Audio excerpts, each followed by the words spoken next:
is at Cordell TV Appliance and Furniture in Cordell. Appliances and TVs from LG, Frigidaire, Whirlpool, KitchenAid, Speed Queen, Best, Catnapper, Bassett, and Ashley Furniture. Bedding from Serta. Now listen, we service everything we sell, and we promise always the lowest possible prices and the absolute best service. Thanks so much for your friendship and your business. Cordell TV Appliance and Furniture. It's somewhere in Cordell. Clinic Pharmacy of Cordell, a hometown family-owned and operated business, providing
Do you want a bank who's working for your best interest? Sure you do. That's why you want Bank of Cordell for your bank. That's right, 21st century banking at its best. The Bank of Cordell has been providing quality banking service since 1902 and is the oldest state bank in Ouachita County. Sounds like a lot of experience to me. So for experience in banking, state-of-the-art account management services, and quality personal service, visit the folks at Bank of Cordell, member FDIC.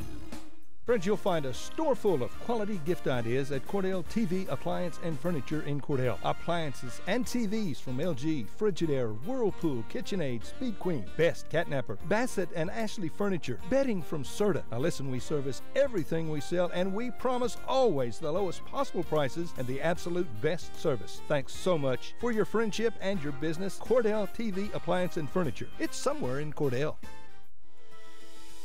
Clinic Pharmacy of Cordell, a hometown family-owned and operated business, providing super quick and friendly service to Cordell and surrounding communities. Small enough to know you, big enough to serve your every need. Stop by to meet Chris and the Clinic Pharmacy staff, where our family knows yours. At Corn Heritage Village, we're leading the way in patient care every day, every shift, all year round. We have rooms available right now for your loved ones. Care options include skilled nursing care, long-term care, Alzheimer's, dementia, and a whole lot more. We're a nonprofit facility since 1948. Experience the nonprofit difference. When you need us, we're here. Quality care from a staff that really does care. For more information, call Stephanie, 580-302-4554, 302-4554. Corn Heritage Village in Corn and Weatherford, communities of care. From the moment you walk through the door, Jack's Flowers and Gifts on the Square in Cordell will delight your senses. We have gift items to please any recipient and new items coming in all the time, along with beautiful flowers and arrangements for every occasion. Our foremost wish is to provide you with quality service and products so we can see you returning through our door again and again. New owners Terry and Donna Jones welcome you to come in anytime and see all of the new additions and the continued traditions at Jack's Flowers and Gifts on the Square in Cordell. Do you move to the sidelines when stocks are predicted to drop? Are you waiting for some of today's uncertainties to be resolved before you invest? Hi, I'm Phil Cleaver, your Cordell area Edward Jones financial advisor. The problem with trying to time the market is you miss some of the best days in the market. The truth is, attempting to time the market has historically reduced investor returns rather than raised them. A good financial advisor can set up a consistent and smart investing strategy. Contact me today at 580-832-1106. Edward Jones, Making Sense of Investing, member SIPC. When your doctor prescribes, get that prescription filled at Evetts Drug in Cordell. Professional, courteous service every time. And friends, you're more than just a customer to Jimmy Evetts and staff. You are a friend. Evetts Drug has a great selection of gift ideas, including many OU and OSU items, perfume and lots of fragrances, jewelry, and a whole lot more. Greeting cards, a great selection, and at the best price anywhere. Great folks to do business with. That would be Jimmy Evetts and staff at Evetts Drug in Cordell. Come see us.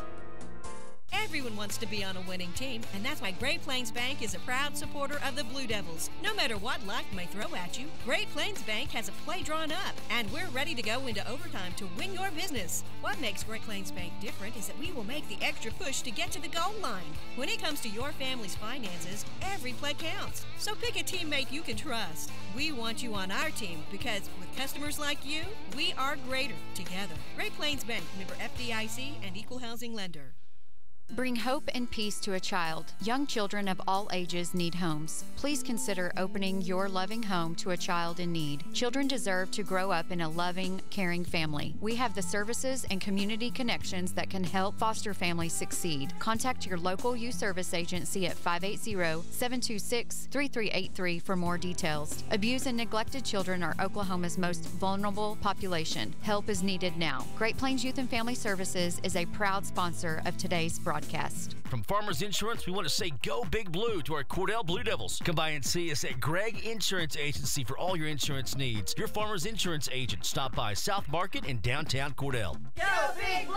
High Plains Bank, located at 200 North College Street in Cordell, is the place to handle all of your banking needs. We offer competitive rates on mortgages, vehicle, commercial, and ag loans, along with friendly customer service. At High Plains Bank, we always have a cup of hot coffee or a cold drink waiting for you. High Plains Bank, Bank, community-driven and a proud supporter of the Cordell Blue Devils, member FDIC and an equal housing lender. Hi, this is Terry Jones at Sunshine Cafe in Cordell. Don and I just wanted to thank all of our customers for their business and support over the years. We so enjoy seeing you come through our doors, and we love serving you good food every day. If you haven't eaten at the Sunshine Cafe in Cordell, come see us. There's nothing like a little sunshine in the morning for lunch and for dinner. We'll warm up your day at the Sunshine Cafe on the square in Cordell. Everything you need and expect from a convenience store is always right here, waiting for you at the Right Here C-Store in Cordell. Fuel, food, more drinks, more seats, more hours, and where Subway is open until 11 and our grill is open till 10. It's always quick and convenient when you make a stop at the Right Here C-Store in Cordell. How about a car wash? Our automatic car wash bay is quick and convenient too. Come see us at the Right Here C-Store, where we're proud to support the Cordell Blue Devils. Hey Blue Devil fans, I'm Mike Reimer with Mike's Meats in Cordell. I have a great selection of fresh cut steaks, roast, pork, and chicken, meat packs for every budget, and fresh ground beef every day. Bring your ice chest. The quality of meat and prices are worth the trip. I am a meat and more store. Besides excellent meat, we offer seasonings, kitchen gifts, and my beef jerky chips make a great snack. I'm located at 107 North Market Street, right across from the courthouse in Cordell. You know, sometimes you just want good food, cooked fresh and made to order just the way you like it. Or a great tasting quarter-pound hamburger for only $2 after 4 o'clock. And sometimes you just want a great salad bar any time of the day. And daily specials? That's a fantastic idea too. Well, we've got the place that'll make that happen right here in Cordell. Shorty's, just east of the traffic light in Cordell. Shorty's is even open late after every home football game. So find your coupon in the Blue Devil football program. That's Shorty's in Cordell. Go Blue Devils! Did you know water heating is the second largest energy expense in your home? 90% of the energy your washing machine uses goes to heating the water. Your clothes really don't get any cleaner if you wash them in hot water. In fact, the kind of laundry detergent you use is more of a factor than water temperature. So save up to $40 a year by washing in cold water. Low-flow shower heads are also a great way to save water, hot and cold. Replace your old shower head and you could save more than 40% of the water you use when you bathe. These energy-saving tips brought to you by CK Energy. Brown Ford in Cordell is now Wheeler Ford. Expect the same great service and selection you've always had from Brown Ford, now Wheeler Ford. Casey Horn and Tom Machunsky want to sell you a new or pre-owned car, truck, or SUV. They have a great selection, pre-owned and new Fords. If we don't have what you want, we'll find it. Your small-town dealer is now Wheeler Ford in Cordell. Country dealer, country prices. That's Wheeler Ford in Cordell. Let us make you a real deal real soon. Wondering how Western Oklahoma State College can fit into your future? With 25 degree options and more than 20 student organizations, it's easy to join the Pioneer family. Western offers classes online and on campus, making it simple to fit an education into your schedule. Western's tuition is less than half of a four-year university's and offers many scholarship opportunities. To find out more about how your future is brighter at Western, visit wosc.edu.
Anything?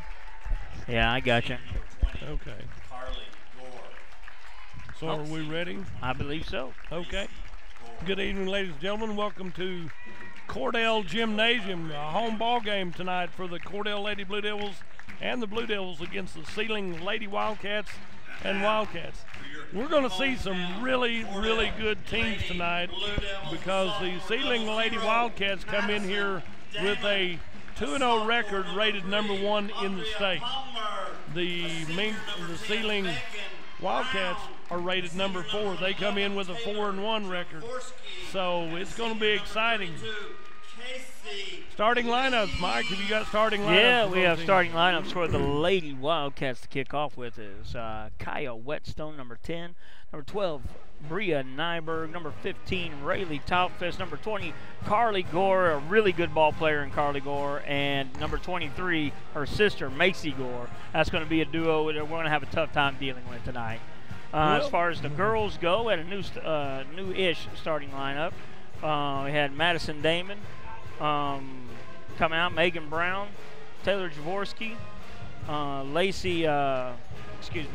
Casey Lee, and Andrea Palmer.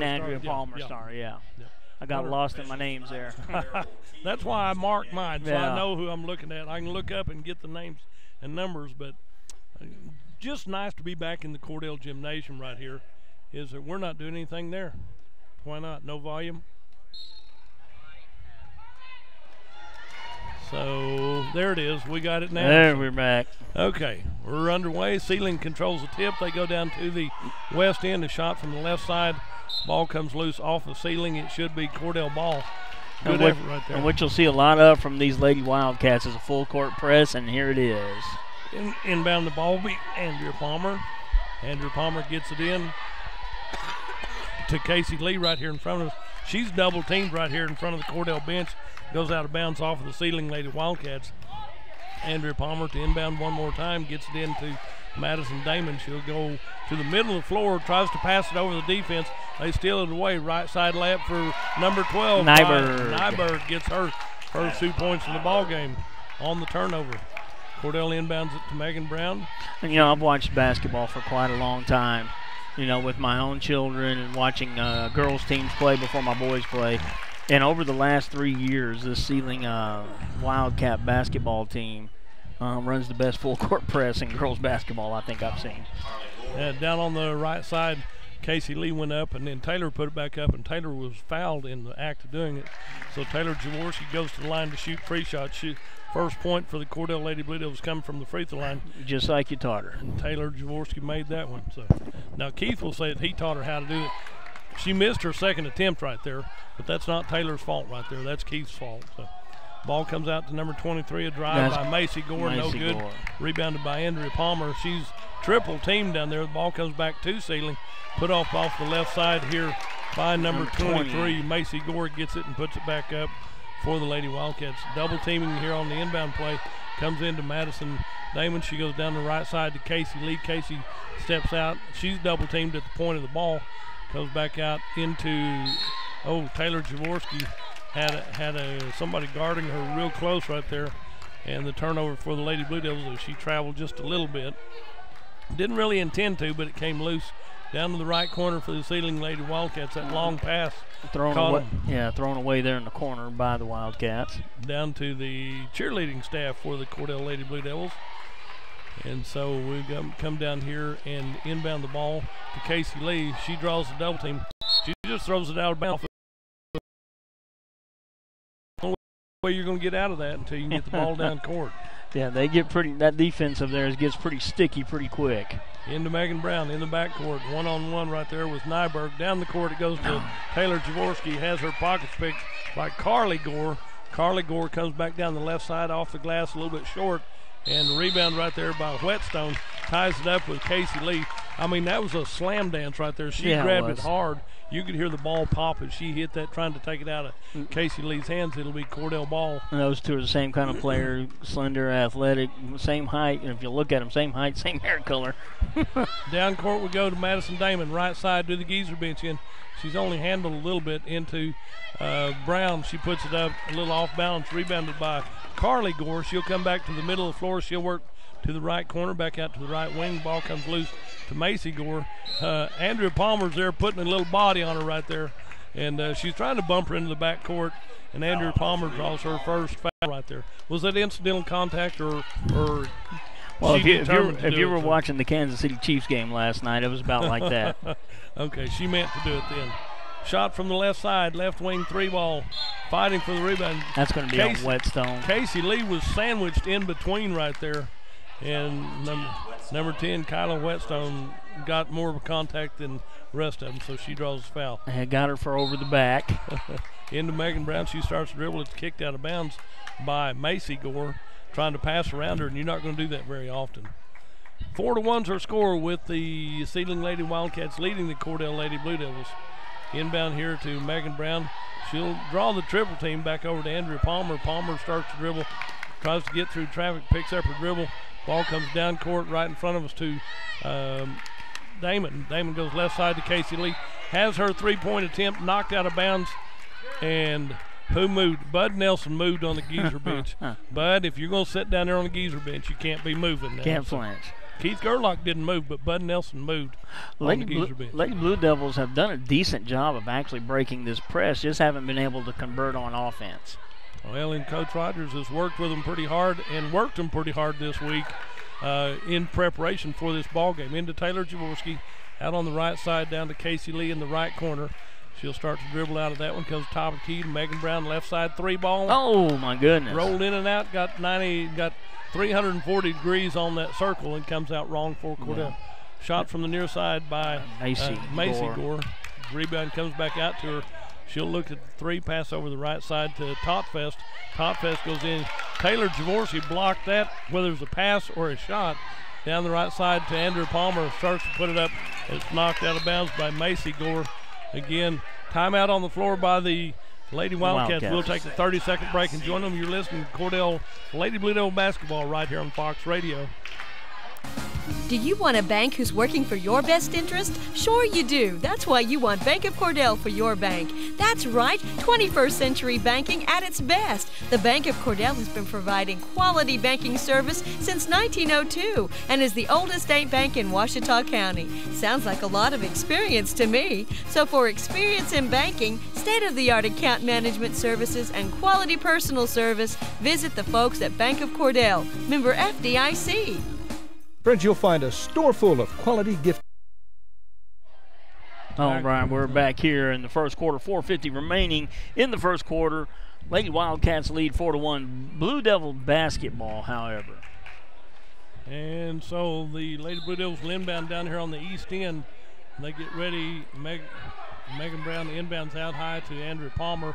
Palmer gets back out to Casey Lee. Casey Lee on the right side hands it off to Megan Brown. She'll go to the top of the key. We'll work back and forth right there. Big defense right there by number 15 is Totfest.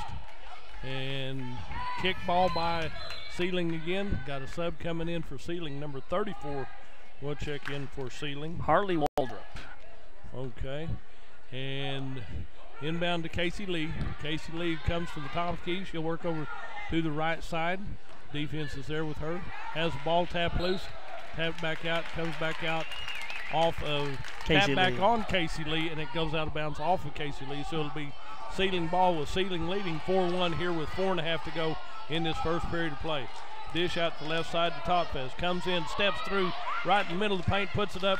Casey Lee tips it to Megan Brown. Megan will go on the left side. She has the double team. You can't do that. Gets the ball back right here. Coach Rogers is calling timeout big time right here. Do they finally get it? Yes. 30-second timeout. We'll join them. You're listening to Lady Blue Devil basketball right here on Fox Radio. Friends, you'll find a store full of quality gift ideas at Cordell TV Appliance and Furniture in Cordell. Appliances and TVs from LG, Frigidaire, Whirlpool, KitchenAid, Speed Queen, Best Catnapper, Bassett and Ashley Furniture, bedding from Serta. Now listen, we service everything we sell and we promise always the lowest possible prices and the absolute best service. Thanks so much for your friendship and your business. Cordell TV Appliance and Furniture. It's somewhere in Cordell. All right, we're back here. 4:11 remaining in the first quarter. Lady Blue Devils take another timeout, get trapped in the corner. Called the timeout to keep from turning the ball over. Andrea Palmer will inbound it for the Lady Blue Devils. Like you said, the Seiling Lady Wildcats have a really good trapping defense right here, and Cordell's had to work with it. As Casey Lee came up the court, she ran into a defender and dribbled wide left, and that was just enough to be out of bounds on the far side. Inbound the ball will be Macy Gore. Gets it in back out to the top of the key. Sorry, that was Carly Gore. That was Carly Gore, Macy Gore at the top of the key, guard by Andrea Palmer. Andrea Palmer has a determined look on her face. I like the attitude. A travel by Seiling trying to drive in and take that step through right there. Did not work that time. Andrea Palmer to inbound one more time. Gets it into Megan Brown on the left side. Oh! Move. Andrea Palmer didn't continue her progression up the court. Left side layup by Macy Gore. And it will be 2 points right there. Oh, that's Carly Gore made that one. Sorry about that. Back down here to Lady Blue Devils as they come down the court. Maddie Damon. She was double teamed, almost had the ball ripped out of her hands. I mean, these are good, aggressive Seiling Lady Wildcats. They're doing everything that you want them to do, and our Lady Blue Devils are having to work like crazy to stay with it. 6-1's her score here in the first period of play. 3.5 left in the first period. Ball comes out to Macy Gore. Ooh, she carried. Spin move. Yeah. Got her called for the travel right there. So she was going in for the shot. Yeah. Because this is clinic basketball right here. They're running the plays. They're running them right. Andrea Palmer. Our girls are going to learn so much from this ball game. Oh, man. Ball comes out high to Casey Lee. Goes out high to Waldrop. Waldrop gives the ball back over to Macy Gore. Back to the corner to Carly Gore. She finds the bottom of the net from three-point range. Big three on that far side there. Down court we go to Casey Lee. Breakaway layup left side. It's up and good. Yeah. Casey Lee with her first 2 points of the ball game for the Lady Blue Devils. I was beginning to wonder if that rim works because we've had a couple of them go down far enough in that rim that it probably should have counted as points. Down the left side, down in the corner over here. 10 puts up the shot. And Kyla Whetstone gets her first big points from the left corner. When they were shooting their pregame stuff, they were hitting everything they put up then. Andrea Palmer into Megan Brown. Megan gets it over to Casey Lee on the far side, the left side. Lead pass down to Taylor Jaworski. Oh. She's right at baseline, comes back out, stolen ball, has her pockets picked. Back the other way to Totfest. Totfest drives in, puts it up. She goes down hard. Ball's rebounded back out high. Comes out to Macy Gore. 3-ball. It's good. Yeah, and that's right, the exact spot she was nailing them from early. I think we're going to get a full timeout here from the Lady Blue Devils. We'll take a 1 minute break and be right back. 30 seconds. You're listening to Fox Radio. Clinic Pharmacy of Cordell, a hometown family-owned and operated business, providing super quick and friendly service to Cordell and surrounding communities. Small enough to know you, big enough to serve your every need. Stop by to meet Chris and the Clinic Pharmacy staff, where our family knows yours.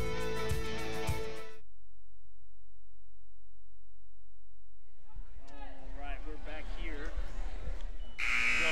Got the wrong one. All right, we're back here. 2:18 remaining in the first quarter. Had an offensive outburst from Lady Wildcats. 3 lead for them right now.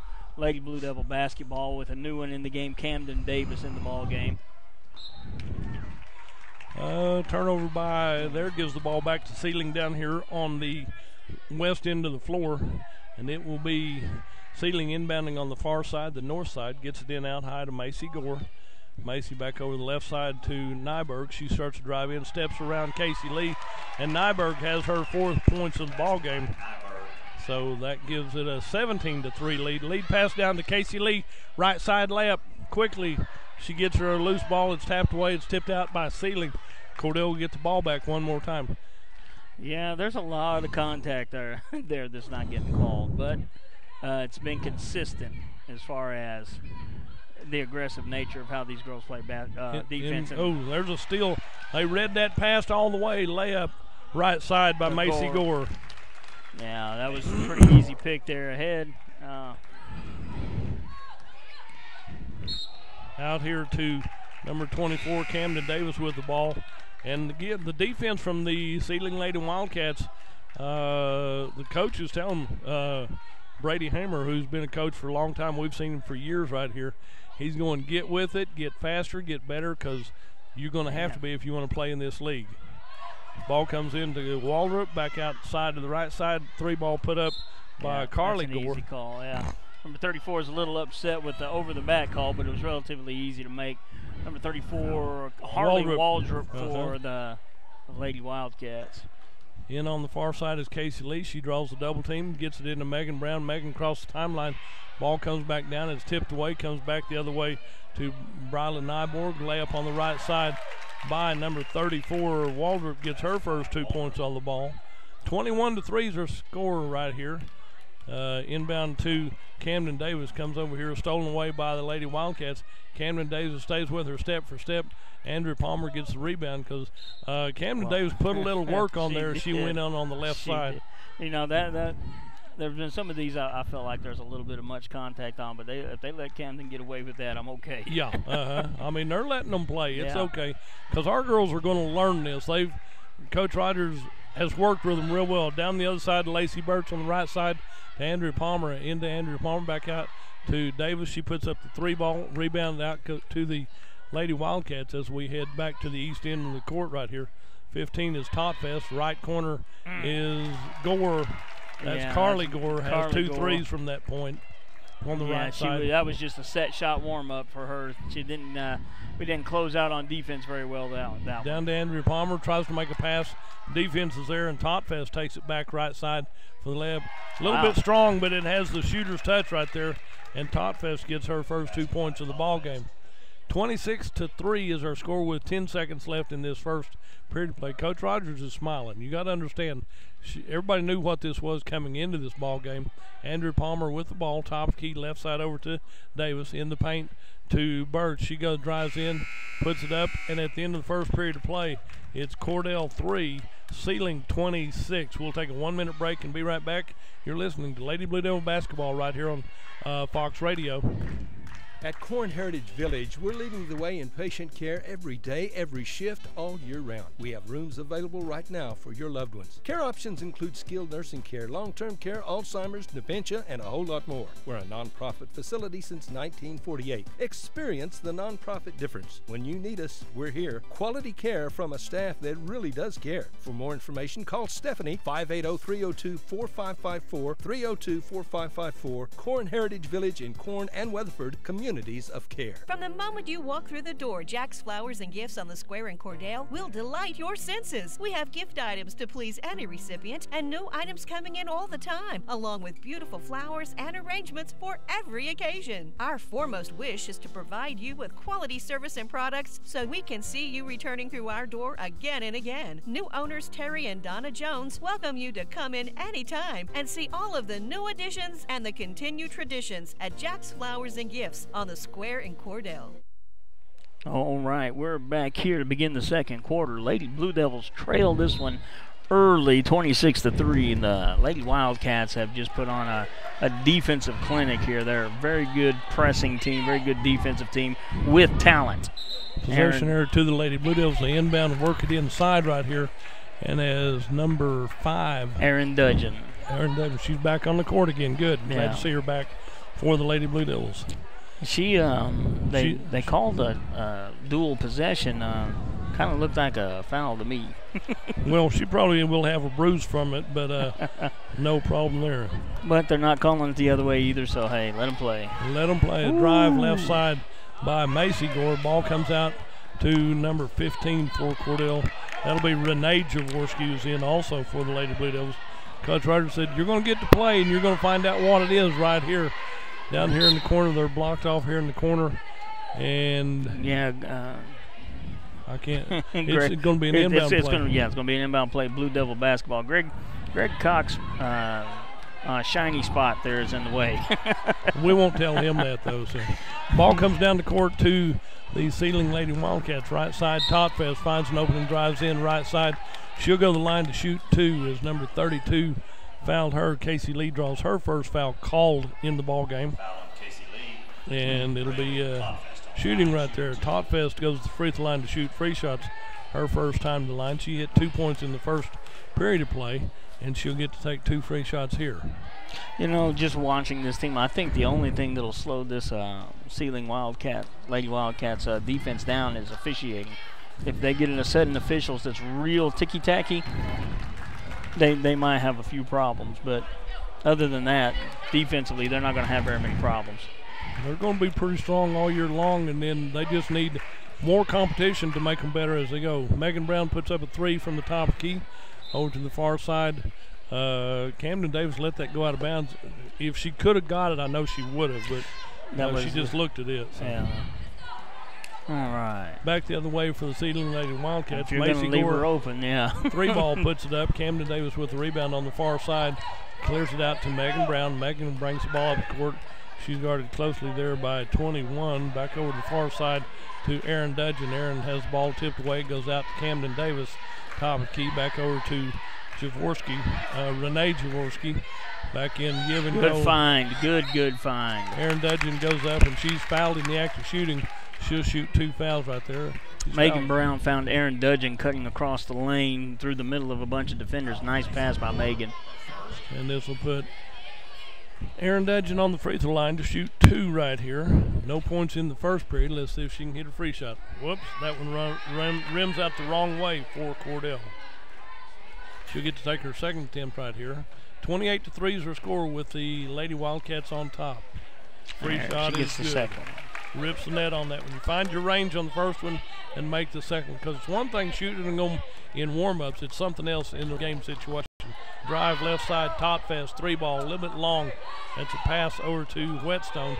Whetstone from the right corner comes back out to the right side. There's a drive in down low to number 21. Ball comes back out to Totfest, puts it up point blank range. Fighting for it. Casey Lee comes up with it for the Lady Blue Devils. Cures it down to Dudgeon. Dudgeon on the left side. Clears it back into Brown. Puts it up right down the middle of the lane. Will not go down. Rebound comes out to Gore. Behind the back spin move. Left hand low. Can't get it to go. Casey Lee with the rebound right here. And we foul on number 15. Will that be on them? Yeah, okay. That's going to be, yeah.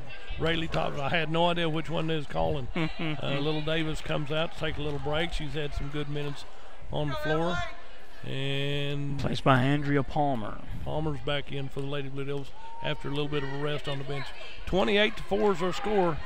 Megan Brown with the ball at the top of the key. Clears it into Casey Lee. Casey Lee at the top. She got away with one. Works over to the right corner to Dudgeon. Back out Casey Lee, 3 ball. No good. She hit those in the warm-ups right here.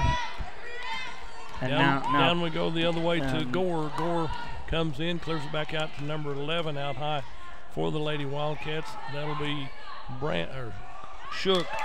Yeah, number ponytail over number 40.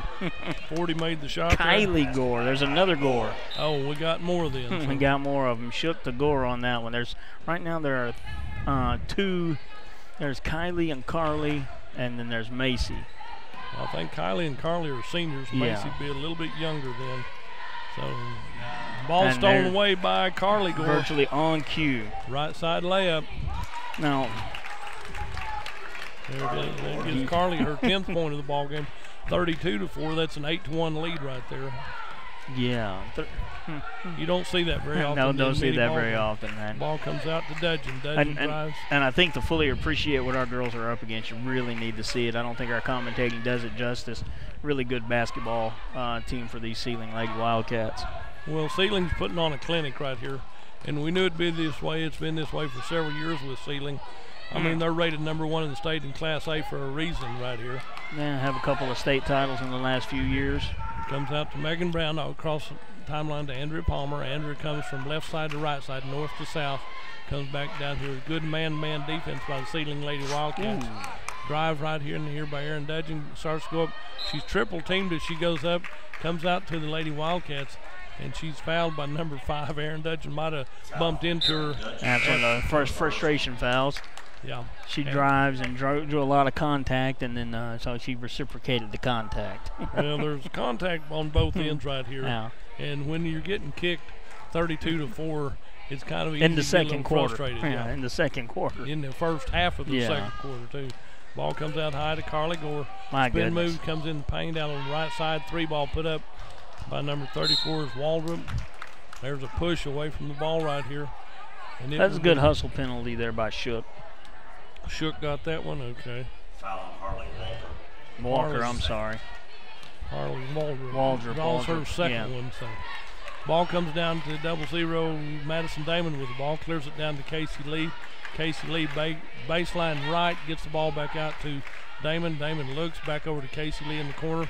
She's almost trapped on a good one-on-one. pass. Right good side pass. did not work. Comes back out high to Casey Lee. 3-ball looking good. Comes out a little bit strong. Good hustle by Andrea Palmer. Saves it baseline left. And it'll be out of bounds off of the Lady Wildcats. Andrea Palmer threw it out off of the Lady Wildcats to save the possession. 3:20 to go here in this first half play. Seiling leads 32-4. Back out high to Andrea Palmer. Andrea Palmer give and go down here to Casey Lee on the left side. Casey gets it back. Knocked out of bounds by number 11. That'll be Emily Shook. Yeah, that's Shook there. These Lady Wildcats do a really good job of anticipating the pass. Well, when we telegraph it, they know how to watch and see where you're going. Yeah. And we've had a few in the years past that could see and know what the play was. Good pass right side, underneath. Megan Brown. Good spin.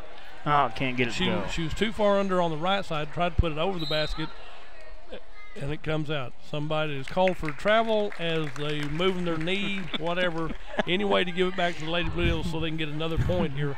I thought the official was going to give 2 points for a pin move there on the wrestling mat. Well, they had enough of them on the mat right there. They did. Ball comes out to Casey Lee, over to Madison Damon left side, over to the left corner to Renee Jaworski, back out high to Madison Damon. Starts to drive right side, Casey Lee, 3-ball, money. Finally got one of those to go down. Casey Lee has her 5th point of the ball game. And we go back the other way as you drive through there. Foul's going to be on number 2. You know, there's not a continuation in high school basketball, but he just gave her one. Yeah. I didn't see where that came from. Who's the foul on? Number 2 is what they said. Number 3, let's give it to Andrea Palmer then. So. Yeah. Foul on Andrea Palmer. Yep, she draws her first foul. I've got her with 2. I think you're right on the fouls. Yeah. Carly Gore hits her. But did they give her the deuce? They gave her the deuce and the free throw. Okay, they'd never put it on the scoreboard because it's 32 points, and then they've now got 33. There they go. Now they got it caught up. Okay. Foul on Ray Topfest. Topfest draws her second foul for the Lady Wildcats. 2:31 remaining in the half. Blue Devils trail by 4 touchdowns. Madison Damon on the free throw line to shoot free shots. Off the rim, no good. Rebounded out there by Macy Gore. Gore gets the ball back over to Carly Gore. Carly Gore comes right side, steps through 4 defenders and takes the layup. She said, "I'm not afraid of any of you here." And she's a I'm trying to be. She's a big girl. Yeah, she's a big girl. She's a good player. Normally, girls her size don't move that fast, that agile, that nimble. Well, if she's been playing basketball all her life, that's all she knows. And she's one of your senior leaders for Seiling, and she's got to take it to the hole if she want to be there. So Andrea Palmer gets the ball back over to Casey Lee, left side, turn 12. Turn around there at the elbow. Casey Lee with 7 right here, 37-9 her score. That travel. Drive right side by Topfest. Topfest goes and steps in, and travel called on Seiling. Minute 45, 105 seconds left in this first half of play. That's for Danny Taylor. He can't read the clock up there. I tell him how many seconds are left in the quarter here. Down on the right side is Madison Damon, out top of the key to Casey Lee. Running the play down the corner to Megan Brown. She traveled. Defense will eat your lunch right here. Well, they make you start second guessing what you're going to do next, and when you hesitate, you make mistakes. And if you're used to going left and you can't go there, you got to go right. When you can't go left or right, what do you do next? Travel. No problem. Ball comes out high to Macy Gore, left side to Carly, 3 ball. She almost put out a light with that one. Renee Jaworski with the rebound for the Lady Blue Devils, clears it out to Madison Damon. Damon at the top of the key. She'll work back to the middle floor, right side over to Casey Lee in the right corner. Casey Lee back out to Andrew Palmer. Andrew Palmer steps in, back to Casey Lee. Casey Lee waits, 18-foot, baseline right. Nothing there. Gets it into, back out to Megan Brown. Shot put up. Rebound comes out to Macy Gore. Macy Gore brings down the middle of the floor right here. Spin move in the paint, takes the layup off the glass. She did call glass, so she can use that one. Yeah, 39-9 with 39 seconds remaining in the half. Megan Brown with the basketball at the top of the key. Had her dribble taken away from her. It's deflected by Seiling, so she'll get the ball back. Out to Nyberg, took it away into Andrew Palmer. Right side down to Madison Damon. Damon clears the ball back out to Jaworski. Left side to Casey Lee, puts the shot up right there. That was Renee Jaworski that took the shot right there. Ball comes back down. They're going to go for one shot with 10 seconds left. Good game plan right here. Well, the thing is, I've watched her range. She can spot up from right there and take the shot. Over to the right side. Shot put up from distance right there. Off the rim, no good. Out to Casey Lee. Casey Lee gets that. And at halftime, it is Seiling 39, Cordell 9. We're going to go take a little break and be right back. You're listening to Lady Blue Devil Basketball right here on Fox Radio.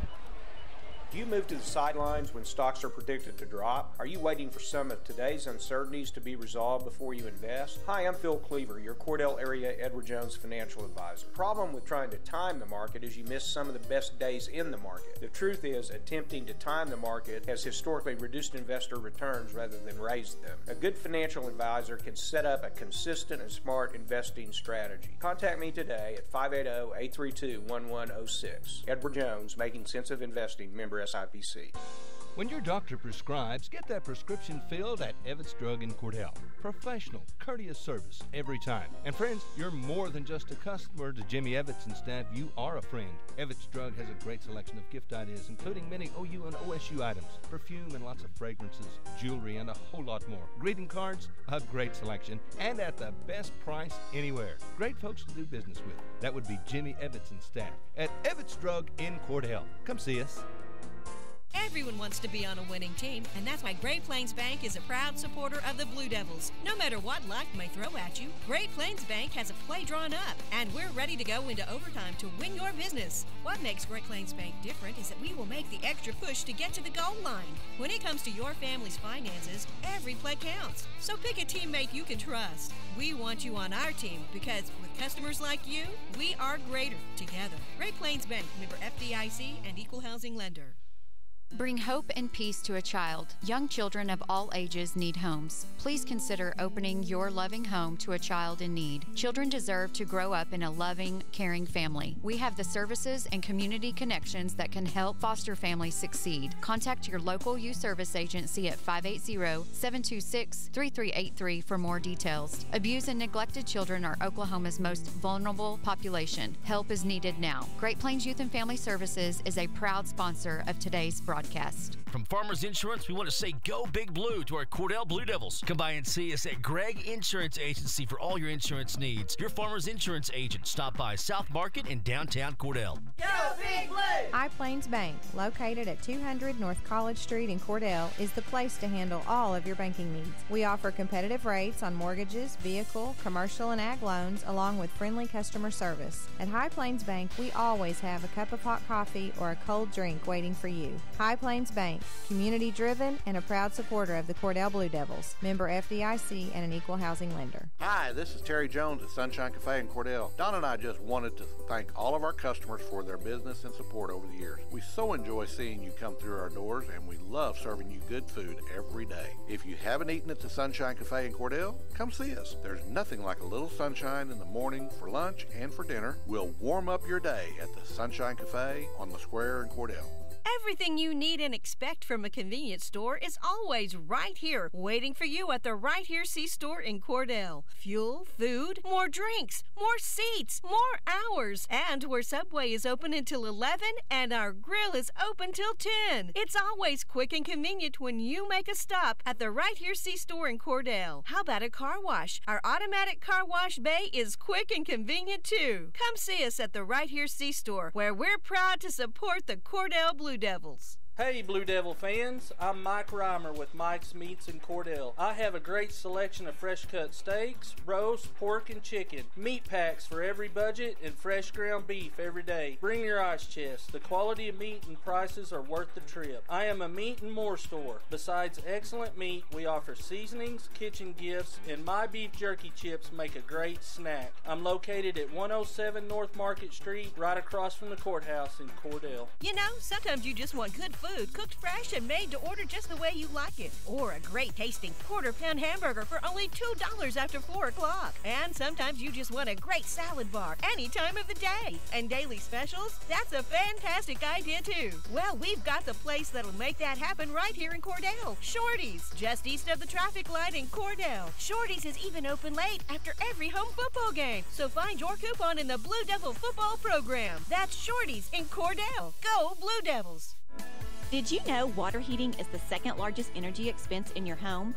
90% of the energy your washing machine uses goes to heating the water. Your clothes really don't get any cleaner if you wash them in hot water. In fact, the kind of laundry detergent you use is more of a factor than water temperature. So save up to $40 a year by washing in cold water. Low-flow shower heads are also a great way to save water, hot and cold. Replace your old shower head and you could save more than 40% of the water you use when you bathe. These energy-saving tips brought to you by CK Energy.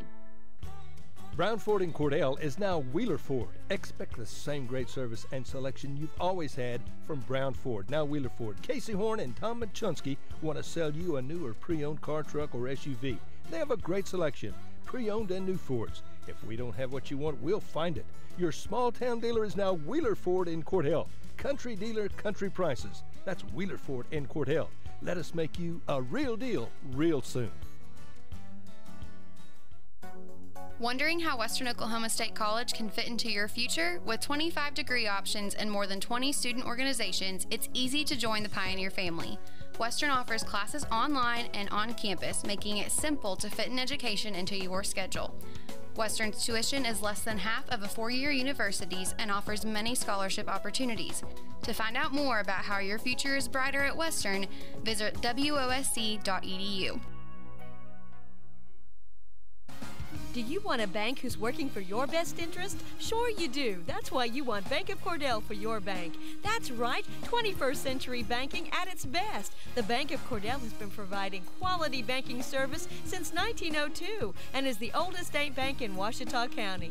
Sounds like a lot of experience to me. So for experience in banking, state-of-the-art account management services, and quality personal service, visit the folks at Bank of Cordell, member FDIC. Friends, you'll find a store full of quality gift ideas at Cordell TV, Appliance, and Furniture in Cordell. Appliances and TVs from LG, Frigidaire, Whirlpool, KitchenAid, Speed Queen, Best, Catnapper, Bassett, and Ashley Furniture. Bedding from Serta. Now listen, we service everything we sell, and we promise always the lowest possible prices and the absolute best service. Thanks so much for your friendship and your business. Cordell TV, Appliance, and Furniture. It's somewhere in Cordell. Clinic Pharmacy of Cordell, a hometown family-owned and operated business, providing super quick and friendly service to Cordell and surrounding communities. Small enough to know you, big enough to serve your every need. Stop by to meet Chris and the Clinic Pharmacy staff, where our family knows yours. At Corn Heritage Village, we're leading the way in patient care every day, every shift, all year round. We have rooms available right now for your loved ones. Care options include skilled nursing care, long-term care, Alzheimer's, dementia, and a whole lot more. We're a nonprofit facility since 1948. Experience the nonprofit difference. When you need us, we're here. Quality care from a staff that really does care. For more information, call Stephanie, 580-302-4554, 302-4554, Corn Heritage Village in Corn and Weatherford, Communities of Care. All right, we're back here for the second half. Lady Blue Devils trailing this one 39-9. That is not an aberration on your screen. You're not having technical difficulties. Lady Wildcats have come down and flat put on a show. Number 1 ranked in Class A, and it shows why. And right in front of Dudley and I are 2 of the primary reasons. It is the Gore sisters, who are seniors, and these 2 girls could play with the boys, just to be honest. You bet. I imagine they practice with them. Possession here goes to Seiling. They inbound on the far side. And Macy takes it over to the right side, top key, back over to the left corner to Topfest, moves in from 17, and she rips it. Topfest has her 6th point of the ball game. That's the way to start the second half of play. 41-9 is our score. Ball comes over to Madison Damon. She's covered up, clears it out to Megan Brown on the left side. Megan guarded. She starts to drive in, clears it out to Andrew Palmer. Andrew goes right side to Madison Damon. And little half-court man press here by the Wildcats caused the turnover. Pass goes a little wide off of Cordell, and it'll be Sealing the ball, and just underway in the 3rd period of play. Ball is brought down by Carly Gore, back over the left side to Macy Gore, back to Carly. 3 ball on the way. Ooh. Nothing but net right there for Carly Gore. That gives her 3 threes and 4 deuces in the ball game. Scoring machine right here into Casey Lee, back over to Megan Brown on the far side. Megan brings it to the top of the key, out to Andrew Palmer. Andrew Palmer work over the left side, comes back over to Madison Damon. 3 ball on the way off the rim, and Taylor Jaworski almost had that one, but she was working against Carly Gore. Carly Gore goes right through, knocks Casey Lee to the geezer bench. Ball's rebounded by Megan Brown. She'll come back through the traffic. She'll come back and cross the mid-court line. Gets the ball out here to Madison Damon on the near side. This is one of the few times in the Cordell Lady Blue Devil history you'll see Coach Rogers sitting down. Yeah. She is always up, always moving, but she realizes there's no way that you can do more than what you're doing right now. Into Taylor Jaworski, outside to Megan, to Casey Lee from 17. Off the rim, no good. Taylor Jaworski goes up, and she's fouled by Whetstone. 1-0, draws her 2nd foul right there. Yeah, and her first foul was for the same thing. Over the back of Taylor Jaworski, yeah. Here comes 34, 22, and 40. All right, you get another Gore. Yeah, you get another Gore sister on the floor, the freshman. Walter comes in, and the other one. So, ball comes in to Andrew Palmer, gets it back over to Megan Brown. Almost out of bounds here. Andrea Palmer goes to the floor, ties it up. It'll be Cordell ball. Good hustle right there, because you don't have to go to the floor. You can say, well, I've lost that one. No, you better be diving to the floor and showing the effort. Or you could say, I'm down by 35. I ain't diving for nothing. Yeah. Megan Brown with the ball, or you're going to sit on the bench if you're going to do that. So, good move there by Megan. Spin move, puts it up from 15. Good hustle. She went up. Megan Brown went up against 3 people on the rebound, able to poke it free, come away with it. Megan Brown was putting it up from distance, from 25 feet on that time. Had a good look at it. It just comes out wrong for Cordell. 44-9 is our score, with 5.5 left in this 3rd period of play. Over to the left side, they're still running their top 8 players. They got 3 off the bench coming in so far. And there's a shot from distance right there. Andrew Palmer tries to tap it out. It goes to Casey Lee. Casey Lee comes down the right side. Coach Rogers said, keep going, get down inside the arc. Defense picks her pockets. Number 22 comes up with it for the Lady Wildcats. Number 23, Macy Gore, gets a deuce right there. Number 22 was Catherine Rogers. Well, you're not seeing any let up in either team. The Wildcats haven't got complacent here, but Lady Blue Devils still trying to fight it out as well. Taylor Jaworski drives in, puts up a 10-footer off the rim, rolls around, gets her own rebound, puts it back. Way to go, Taylor. Taylor Jaworski has her 3rd point of the ball game. Well, that was almost on cue, wasn't it there? You bet, has to be right there. Oh, my Drive goodness. in there by Macy. Up and no good. Taylor Jaworski ripped it out of the hands of Macy Gore. Yeah, back the other way. Damon comes down to Casey Lee on the near side. Now you've got a 4-on-2 break, Lady Blue Devils. Out to the right side, Megan Brown 3-ball. Money. Megan Brown gets her first points of the ball game right there. Good job there. And you got, if you're Seiling, you're sitting here and you go, why do they still have the starters in? The starters should not have to come out just because they're leading big time. That's exactly right. And you train them not to play good if you take them out just because they're leading. That's exactly right. If you want to be a state quality team, you got to keep doing it. And they are. And there's another 3 by Macy Gore. That's her second 3, and she's got 4 deuces to go with it. 49-14, a 35-point lead for the Seiling Lady Wildcats. Madison Damon with the ball over the right corner to Casey Lee. Casey Lee starts to work. She comes in the paint. In the paint, puts it up. Hook shot goes up, and it's rebounded by the Seiling Lady Wildcats. Whetstone. Down court it goes to 22. Shot is up off the glass, no good. And Whetstone has Catherine Rogers puts that one up. So she's fouled by Jaworski. She'll go to the line. And you got to think of the way this game's been played. You know how hard a foul that has to be to get called. You bet. There's no blood, but it was still a foul. Got a few more subs coming in for the 12. Nyberg back in. Number 11 back in the ball game. Shook. And the one on the far side, 15.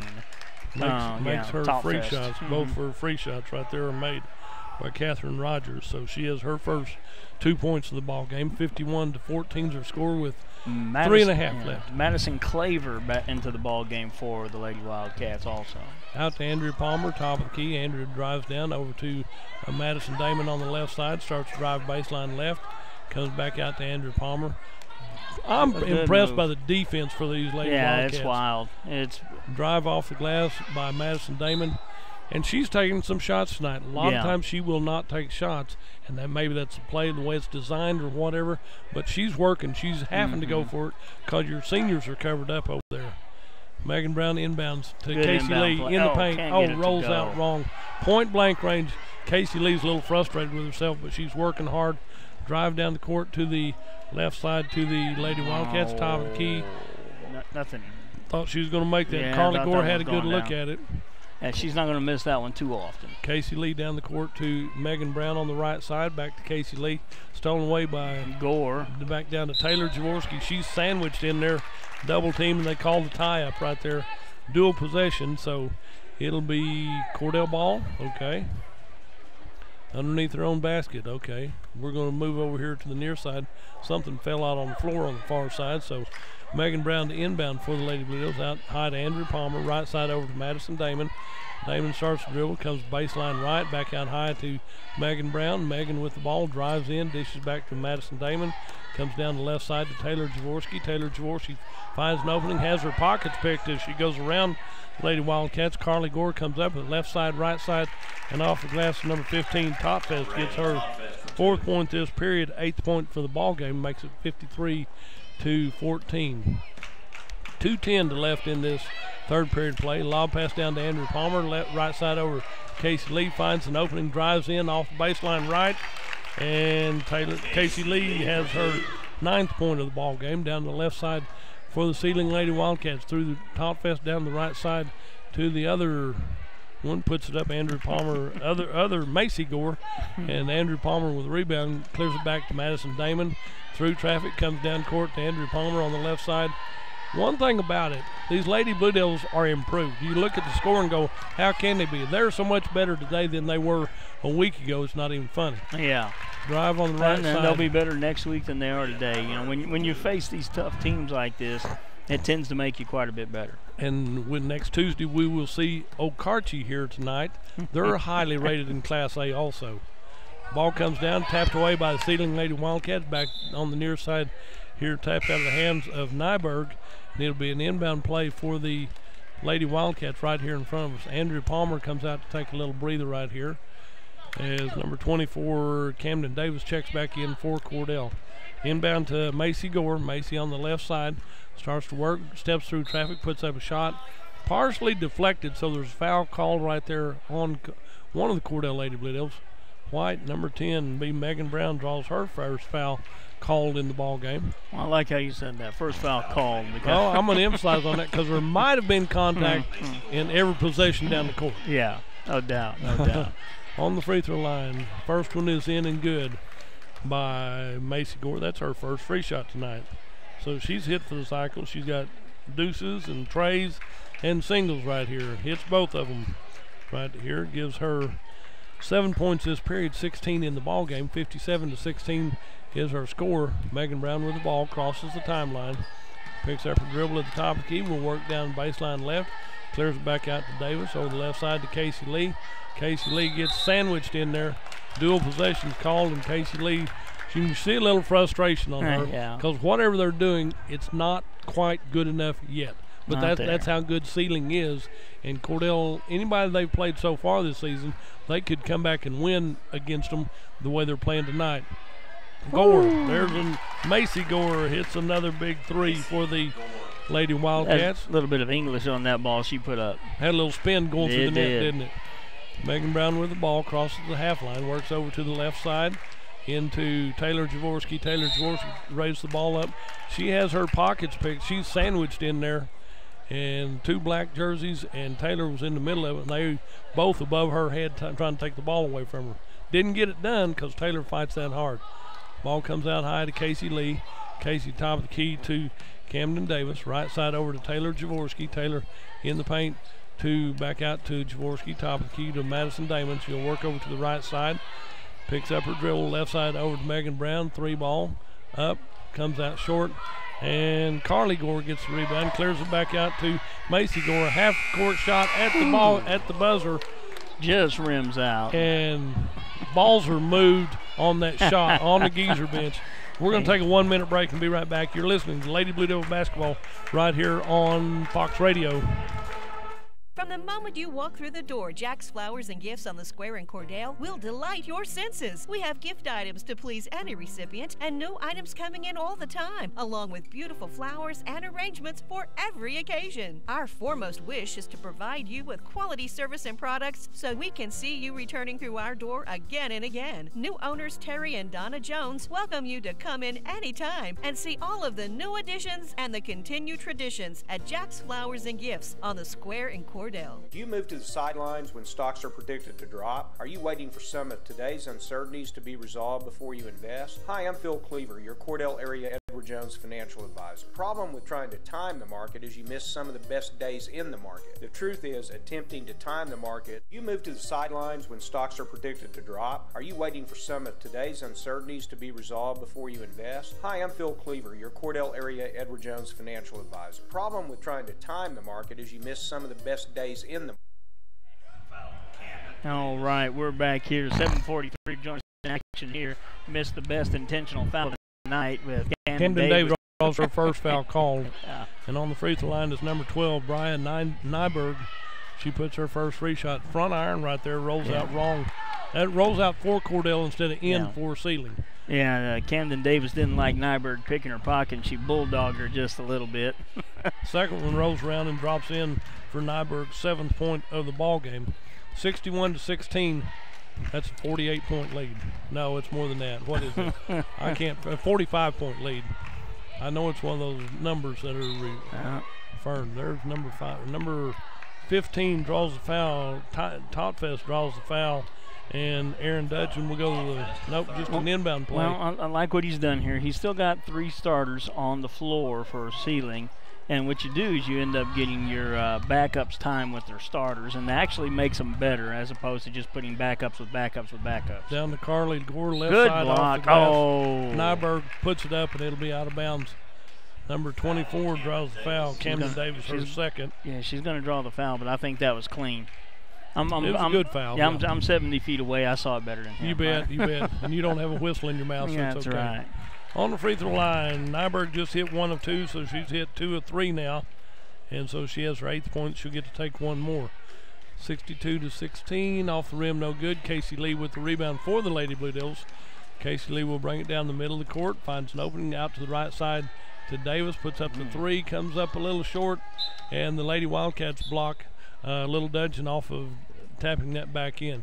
Here comes 2 more Lady Wildcats in, number 21 and 22. They've been on the floor, Madison Claver, and 22 is Rogers for the Lady Wildcats. Claver will bring the ball down the court on the right side, down to the right corner. There's a drive in the paint. Now you've got all your starters out. Now he's got 45 is in also for Seiling Lady Wildcats. here in the fourth quarter. They should be. Give their starters a chance to relax. Camden Davis steals that dribble away. She loses her dribble on the other end down here. Back the other way. She drives down. Shot number 21. Draws the charge. She gives the charge to Madison Claver. They called her for the charge against Casey Lee. Now, I don't mind that call. Any other time that'd be a foul on Cordell. But when you've got a 40-point lead, you can go ahead and call that. You can go ahead and call it a little bit the other way. Left side, Davis. Camden Davis, three ball. Finds the range. Good. Thank you, Camden Davis. So the Lady Blue Devils can score against your 2s or 3s for Seiling right here. Out on the right side to number 45, who is Catherine Gilhurst. There's a good tie-up right there. Cordell jumps in on that one. Renee Jaworski jumped in there and helped tie that ball up. It'll be Cordell ball on that possession right here. So down court we go, down the left side to Aaron Dudgeon. Aaron Dudgeon over the right side to Camden Davis, to the right corner. Down to Megan Brown, right corner, three ball. She finds the range. She's got the range now. 2 threes in the ball game for Megan. 62-22, a 40-point lead for the Seiling Lady Wildcats. 5:20 to go in the ball game. Out on the near side is Catherine Gilchrist going to shoot that. No, she traveled. One extra step. She was wide open and didn't realize it. It kind of surprised her. Gives the ball back to Cordell for the last 5 minutes of this ball game. Out to the near side to Aaron Dudgeon. Aaron Dudgeon starts to dribble. She's guarded closely there by Claver. She'll keep her dribble going. Clears it over the right side to Renee Jaworski. Renee Jaworski starts to drive in. Left side down to Camden Davis on the left wing. Out to Dudgeon on the far side. And Dudgeon and Jaworski save that one right there. Davis saves it. Davis with the ball out high. Big number 40 is going to run her over, given the opportunity. Is McCurley stolen away by Seiling. Right side layup. Oh, good block by Megan. Megan Brown puts that into the Geezer bench. Here comes one Lady Blue Devils and 5 more Lady Wildcats right here. Camden Davis comes out to take a little breather right here. Now Waldrop back in the game, and I think then everybody else is new. 32 puts up the shot. That'll be Kendall Toon. No, it'll be Ava Pittman.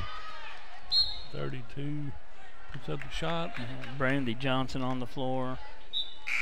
They got so many Ava people Pittman. trading. Ava Pittman. Casey Lee comes out after some good time on the floor. Abby McCurley, number 42. Number 24 is Kaiten Mackey. And Evan Anderson checks in for Cordell here in this ball game. Megan Brown dribble behind her back. Good pass. Gets over right side to Birch. Lacey Birch has her first 2 points in the ball game. Basket by Lacey Birch. And as we head back to the other end for the Lady Blue Devils and Lady Wildcats, Lacey Birch knocks that out of bounds, knocks it out of her hands, and it will be a Seiling ball as they inbound on the far side. About to see Caitlin Hoagland into the ball game. The next stop clock.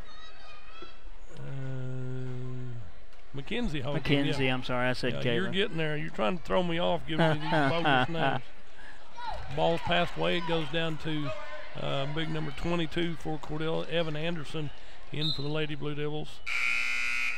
And you got more Lady Wildcats going to check in. I'm going to call numbers from now on. 35, 21 back, 11 back, 25 back, and 33 back. And it's Cordell ball. They're going to get back down there. All the Lady Blue Devils are going down on defense. And Coach Rogers she's laughing. She's enjoying this. Said, no, get back. We've got the ball. So Mackenzie Hoagland inbounds out here to Aaron Dudgeon. Into Birch. Lacey Birch drives right side.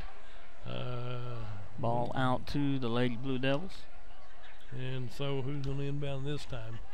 Lacey Birch will inbound out high to Seiling, number 11 with the ball. Number 11, Emily Shook. That is her second steal down the court. In 2 possessions, she's stolen the ball twice off the bench.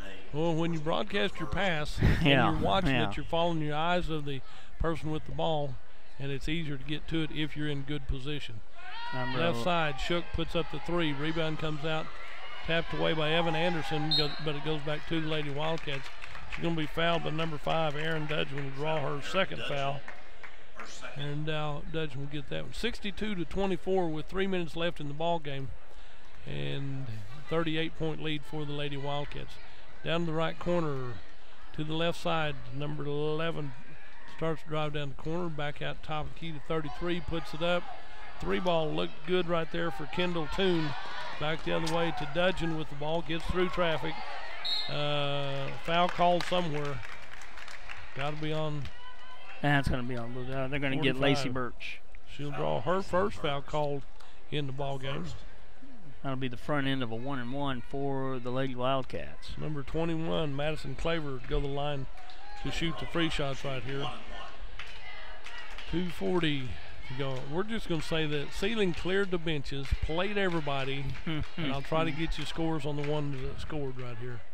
Rebound comes out wrong. Evan Anderson touched the loose ball, but it might be out of bounds off of who? That's going to be out of bounds Seiling. off of Seiling. It'll be Cordell ball right Number here. Number 23 for the Blue Devils coming in, Bailey Trobe. Her first appearance right here. Bailey Trobe is a freshman. I've seen her play in some junior high games. Over to the far side to Dudgeon, down the right corner. Ball's passed in to Lacey Birch. Now that was unusual for a freshman. She was wide open with the shot, and instead of taking the shot, she passes it into Birch.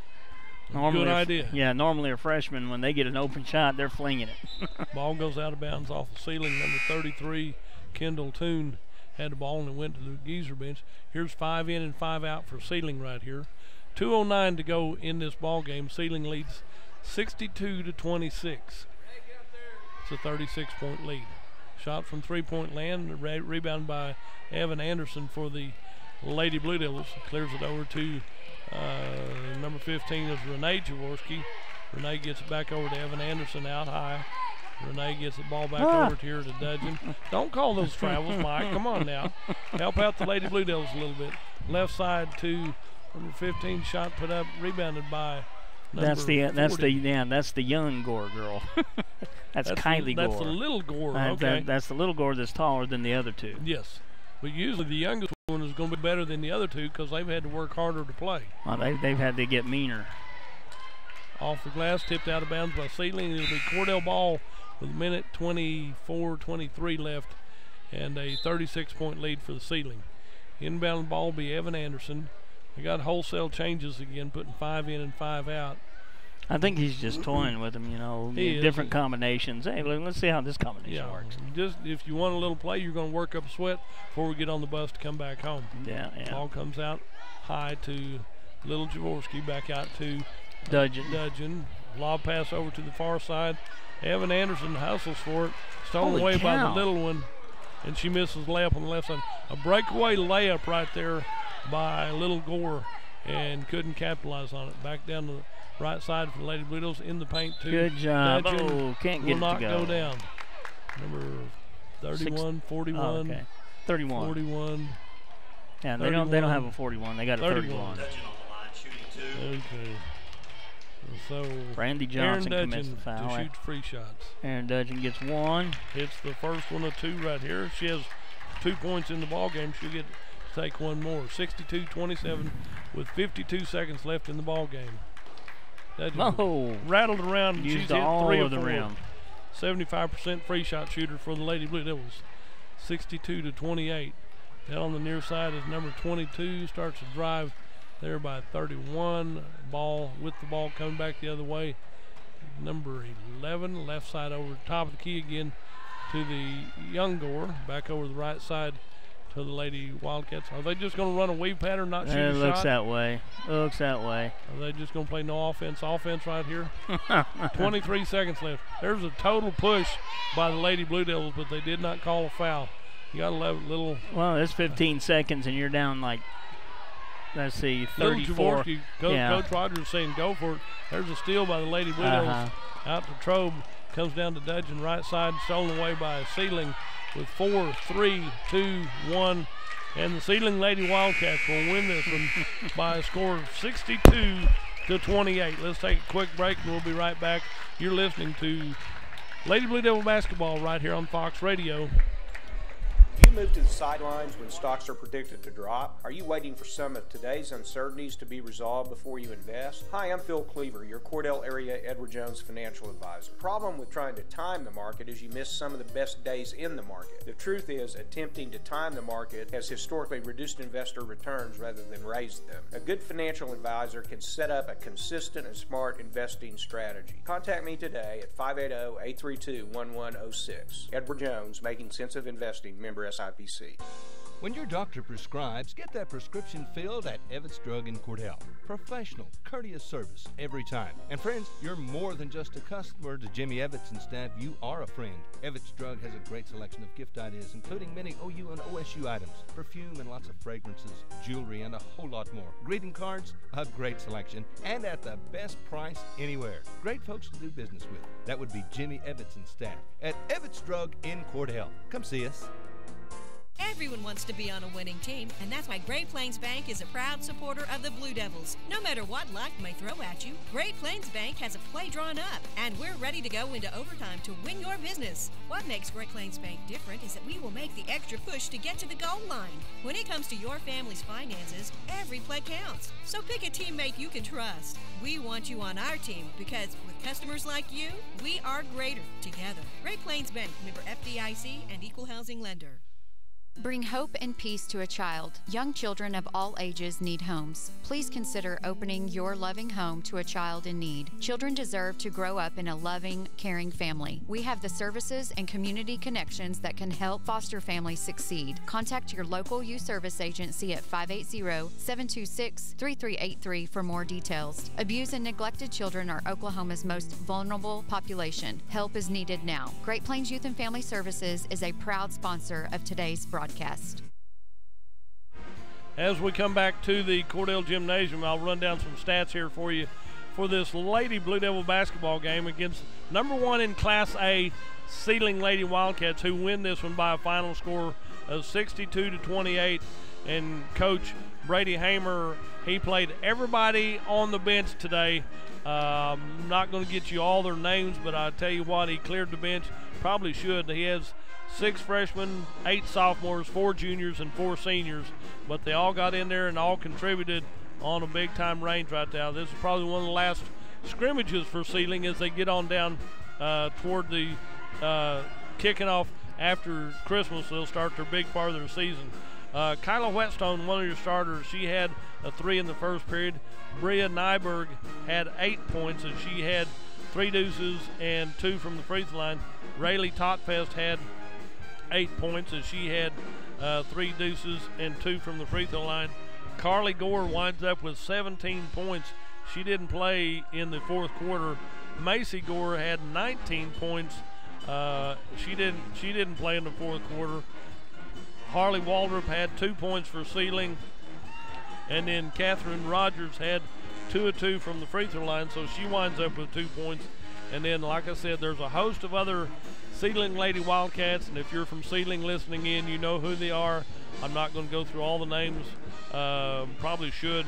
Leslie Mojica, Caitlin Gilchrist, Abby McCurley, Kylie Gore, Allie Hunt, Harley Waldrop, Kendall Toon, Ava Pittman, Brady Johnson, Harley Frazier, Carly Combs, Evie Shrum, Caitlin McKinney, Caitlin Rogers, Madison Claver, Asia Pellegrina, Shelby Seaburn, and Emily Shook all contributed for this Seiling Lady Wildcat team. For the Cordell Lady Blue Devils, we cleared the benches and got everybody in for Cordell.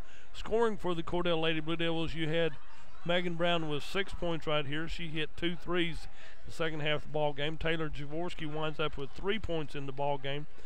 She hit a free shot and then a deuce. Casey Lee leads the Lady Blue Devils in scoring with 9 points as she had a 3 and 3 deuces, so she has 9 points.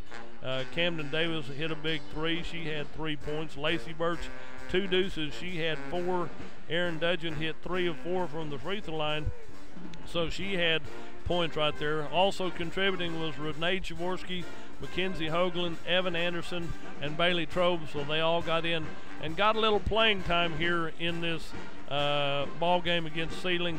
kind of a clinic put on by Seiling, but like I said, they're the #1 rated team in Class A coming down here. Thank you, sir. And so as they do that, I was talking to somebody and said, I don't believe we beat Seiling in the last 6 years. And I got to talk to Coach Brady Hamer. I said, now take it easy on Coach Rogers. She's had a pretty tough go of it so far.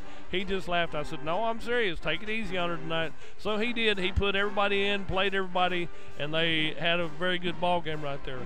The Blue Devils are warming up right now. We're going to get ready to go back to the station and hear from our sponsors. You're listening to Blue Devil Basketball right here on Fox Radio. From Farmers Insurance, we want to say go Big Blue to our Cordell Blue Devils. Come by and see us at Gregg Insurance Agency for all your insurance needs. Your Farmers Insurance agent. Stop by South Market in downtown Cordell. Go Big Blue!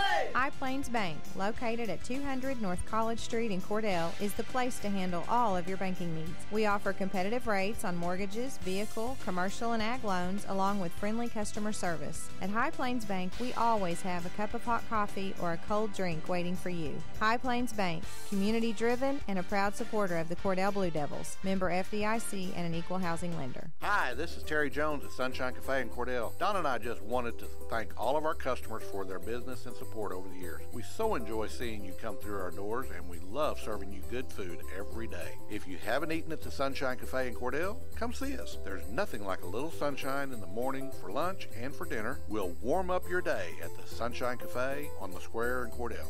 Everything you need and expect from a convenience store is always right here, waiting for you at the Right Here C-Store in Cordell. Fuel, food, more drinks, more seats, more hours, and where Subway is open until 11 and our grill is open till 10. It's always quick and convenient when you make a stop at the Right Here C-Store in Cordell. How about a car wash? Our automatic car wash bay is quick and convenient too. Come see us at the Right Here C-Store, where we're proud to support the Cordell Blue Devils. Hey Blue Devil fans, I'm Mike Reimer with Mike's Meats in Cordell. I have a great selection of fresh cut steaks, roast, pork, and chicken, meat packs for every budget, and fresh ground beef every day. Bring your ice chest. The quality of meat and prices are worth the trip. I am a meat and more store. Besides excellent meat, we offer seasonings, kitchen gifts, and my beef jerky chips make a great snack. I'm located at 107 North Market Street, right across from the courthouse in Cordell. You know, sometimes you just want good food,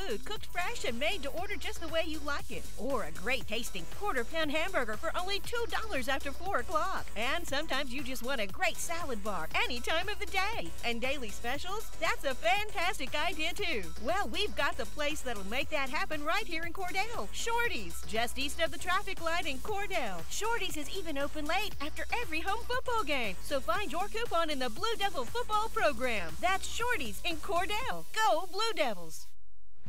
All right, welcome back to the second half of our doubleheader here between the Seiling Wildcats and the Cordell Blue Devils. The Lady Blue Devils fall in a tough one against the Wildcats. They were facing they're facing a two-headed monster most of the time. We're now here for the starting lineups for the boys' game. We're going to start off with the Wildcats from Seiling. And what I have listed, and they're about to start announcing, is they're going to come in with number 11, who's a sophomore, Noah Hammonds, senior Rhett Gamble, number 12, Bryson Gore, brother of the Gore sisters, sophomore, 23, number 24, Braxton Hamar, sophomore, and number 30, Riley Toon, junior. A young group of guys that also saw a lot of playing time over the last few years. I remember a good chunk of these kids from the last few years, and they're taking their places on the starting lineup out here, huddling up, and now for the Blue Devils.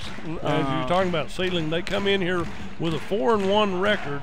They're rated number 4 in the state in Class A. All right. I think we're going to be able to play with them. I got faith in our Blue Devils. They'll be able to play with them. Well, if they let us play as physical as they let the girls' game play, it ought to be interesting. Senior number 5. And our starting lineups: number 5, Drayton Maddox. Number 12, Carson Nickel. Number 14, Kobe Greg Cox is a little excited on the PA over there tonight. Kobe Rivera, number 22. Blue Devils a senior heavy ball team on the starting lineup. 4 seniors and a junior in the starting lineup, and a junior will come off the bench. You'll primarily see 6 guys from this Blue Devil team. You'll get a couple of guys that'll get some helpful minutes in there late in the half or late in the quarter, like guys like Dane Corbin and Brady Reimer and Bodie Gallagher. Those will be your next 3 after the first 6. For tip-off, Paxton Schweitzer is going to take the floor for the Blue Devils. And Paxton's a little bit taller than Braxton Hamer, but it just depends on the way the jump goes. That's exactly, and all depends on the toss too. Can this guy throw it straight up? He's been doing this a long time. I think he'll be okay on this one. Well, once they start getting a little older, they start fading a little bit. And ball controlled by the Wildcats, defended by the Blue Devils. Number 23 with the lay-in the middle of the lane, Bryson Gore. Seltzer brings the ball up the court to Maddox. Looking at a half-court trap here. Seltzer with the basketball, high right. Rolls it around, drives middle, kicks out to high left, over to Rivera on the right. Swings it around to Maddox on the left. Maddox with the pull-up jumper long, and Schweitzer and Rivera couldn't come down with it, and it's Wildcat basketball. And there's a clock malfunction. Stoppage of play right there. 8.5 left in this first period of play. I think we only play 8 minutes. So are we going froze. backwards? Yeah, it froze up. It was shocked by the last ball game and said, we're not going to play on this one. So Bobby Blackburn's there. Teresa Bryant's going to correct the time clock, so we're going to start on that end of it. So. Okay, they're going to take us down to 7:30. Yeah, they played 30 seconds there. So. And the Wildcats will inbound the ball on their end of the court.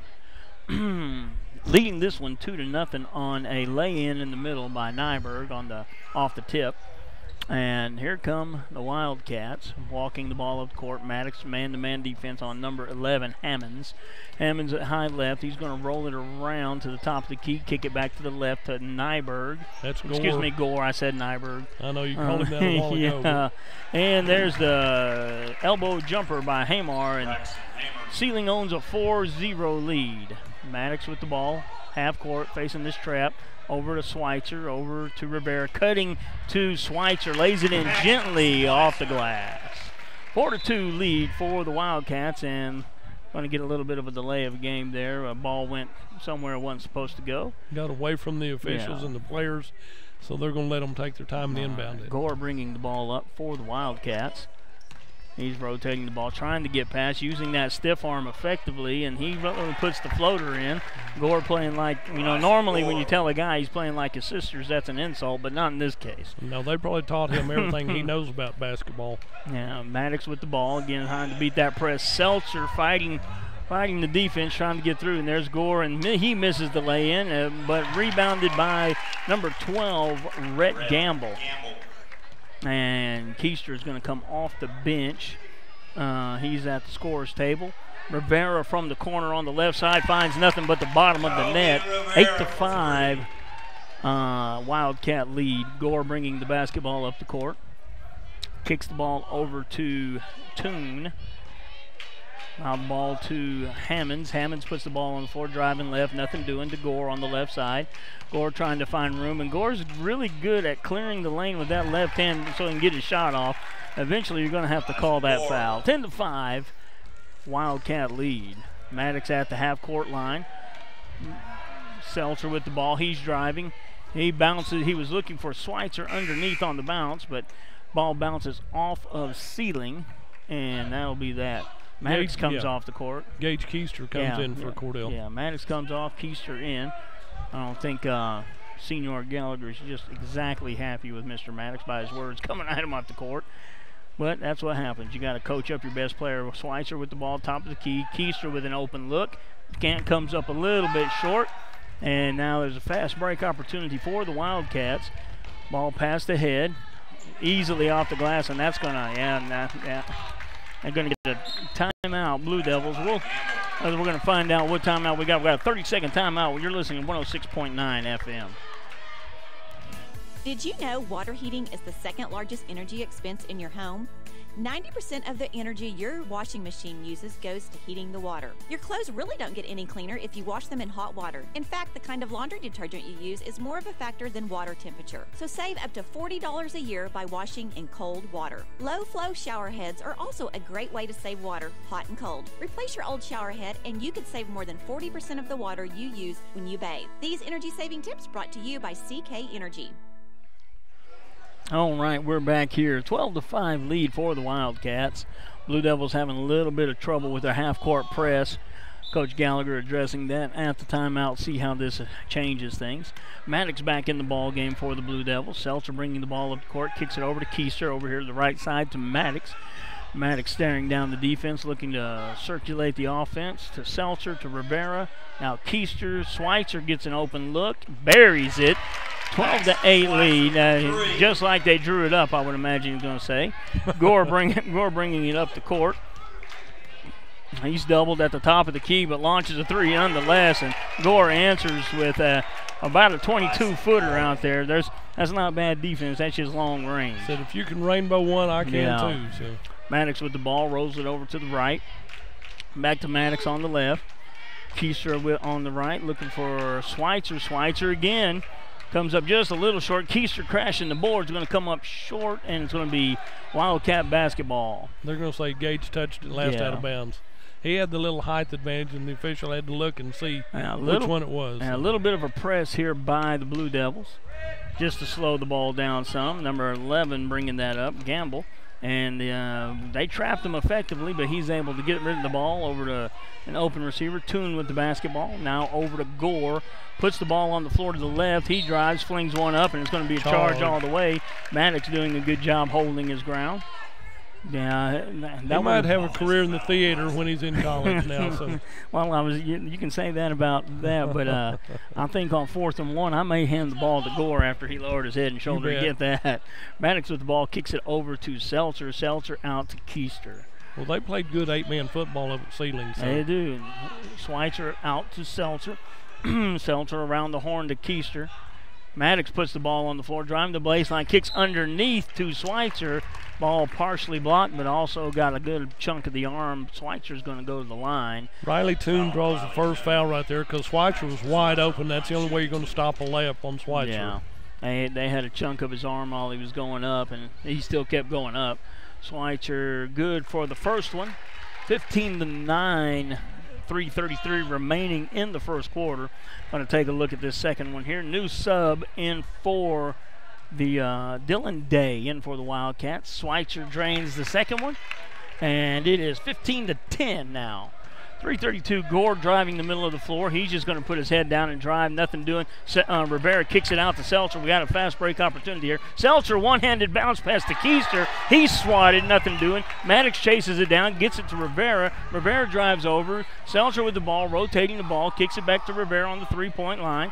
Rivera puts the ball on the baseline, drives it, nothing doing. Can't get it to go off the glass. Hammonds with the rebound, pushing it up the court to number 24, Hamar. Hamar leaves one hanging out to dry and drains the three. 18-10 lead for the Seiling Wildcats. Long pass there, kind of dangerous. Maddox puts the ball on the floor and draws the foul. Number 20 looks like they're going to get number 22, Dylan Day, freshly inserted into the ball game. And Maddox is going to go to the line for two. Matter of fact, they didn't call Maddox. They didn't call Dylan Day. They called number 11, Noah Hammonds. Maddox to the line, taking a look at the first one. It is up and good. Some of that hometown shooting right there. I mean, we've been shooting at this rim for quite a while now. Should have the range down. And Maddox going to take a look at the second one. Carson Nickel comes in. Gage Keister takes a break. And Maddox good for two. And it is a 18-12 lead for the Wildcats. A little bit of a press, enough to slow down the drive a little bit. And Gore turns it over. Rivera gets it ahead to Seltzer. Seltzer's going to go straight in for the layup. Can't get it. Can't convert. Schweitzer gets the rebound, goes back up with it, and draws the foul. Kobe Seltzer, he knew he was going all the way. A little bit strong, a little adrenaline right there, and it comes out wrong. Gambrell gets the foul, and Paxton got a good rebound on the left side. He had to do his 360 spin move to come back, but he knew he was putting it up. And Schweitzer good for one. And we're going to look at a second one. Seltzer coming off the court now for Keister. And Schweitzer going to take a look at his second one. And it is good. 18-14. 2:39 remaining in the first quarter. Blue Devils trail this one early. Gore bringing the ball up, looking like a half-court trap here. No, and that should have been an overlap or a call, and we can't get one there. The kid dribbled the ball literally over his head, and the official saying no, it wasn't. Okay, and then and as all things go, can't get it to go your way, it always turns against you. They drain a three. Blue Devils return the favor, missing the three, and coming down the court, taking a look. Nothing doing. They find Gore underneath. He got loose from the corner to the baseline and was just drifting underneath the basket, and he was found there. 23-14 Wildcat lead. Rivera takes a look from the corner, decides against it, kicks it out to Schweitzer. Schweitzer puts the ball on the floor. Nice floater in the lane. Can't get it to roll.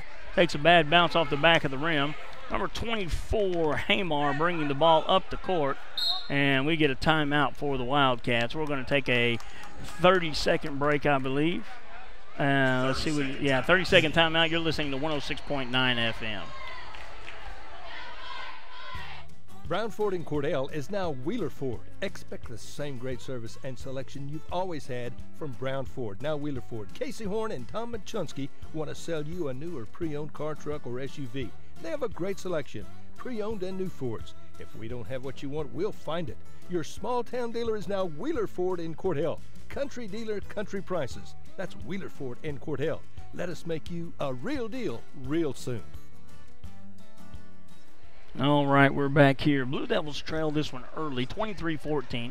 It's going to be Wildcat basketball. Here's the half court right in front of the scorer's table if you're familiar with Cordell Gymnasium. Blue Devils running a half court trap right now with Rivera and Nickel at the upper left. Gore with the ball. Rivera got his hand on it, but not enough to turn it over. Ball into the baseline and shot up and no good. Schweitzer with the rebound, kicks it out to Maddox. Maddox surveying the court, pushing it to the corner to Rivera. Rivera finds Schweitzer in the middle, and that was telegraphed. He started throwing himself backwards before he was actually hit, but that's not what the official was going to say. Number 30 draws the foul. Riley Toon. Paxton Schweitzer drew the foul. Paxton drew the foul. Let me finish what I'm saying. Okay. 30 drew the foul. The foul was on Paxton Schweitzer. Yeah. Well, we're playing with words. Don't worry about it. Gore up the right side. We need to turn this one over. There's a lot of contact. Oh, a lot of contact. It should have been something, no doubt. Ball up, and Schweitzer. Whoa, and Schweitzer with the nice swat. Nickel all over the place trying to get one. Ball comes up, luckily loose to number 30, Toon. There were hands and bodies flying everywhere. Blue Devils trail by 11. Schweitzer from the corner, off the back iron, no good. And Keister fights for the rebound. Gore goes down, and coming up with the loose ball are the Wildcats. And everything's just kind of falling their way at the moment. Keister with the working rebound there, kicks it out to Maddox. Maddox over to Rivera. Rivera pulls up from the baseline, nothing doing. And rebounded by the Wildcats. Number 24 pushing, and he's being guarded by Nickel. And they're going to call a foul against Nickel. Number 24, Hamar, going to the line.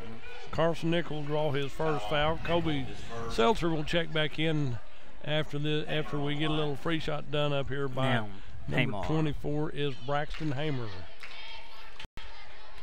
32 seconds remaining in the first quarter. Hamar good for the first one. 26-14 lead for the Wildcats. Seeing a couple of more Wildcats change out number 20 into the game for the first time. Trent Wolfmule. And honestly, I'm looking at a high school kid that's got a thicker beard than I do. We may need to check the birth certificate on that one before. It's something in the water up at Something Seiling. in the water. Maddox with the basketball, kicks it over to Keister. Keister back to Maddox. Maddox going to take a look at a long range, nothing doing off the short end of the rim. Rivera with the rebound, kicks it to Schweitzer underneath, kicks it outside to Seltzer. Seltzer drops one halfway down and bounces out. Number 11 bringing the ball up the court, Hammonds. Hammonds rolling the ball around the court. He's going to drive all the way. He kicks it out to number 12, and he finds the range. Nothing doing, and no good. They're going to call the basket good after the no-look tip-in. And that we're going to go to the break. Wildcats up 15, 29-14. You're listening to 106.9 FM. Wondering how Western Oklahoma State College can fit into your future? With 25 degree options and more than 20 student organizations, it's easy to join the Pioneer family.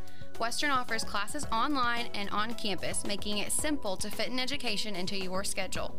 Western's tuition is less than half of a four-year university's and offers many scholarship opportunities. To find out more about how your future is brighter at Western, visit wosc.edu.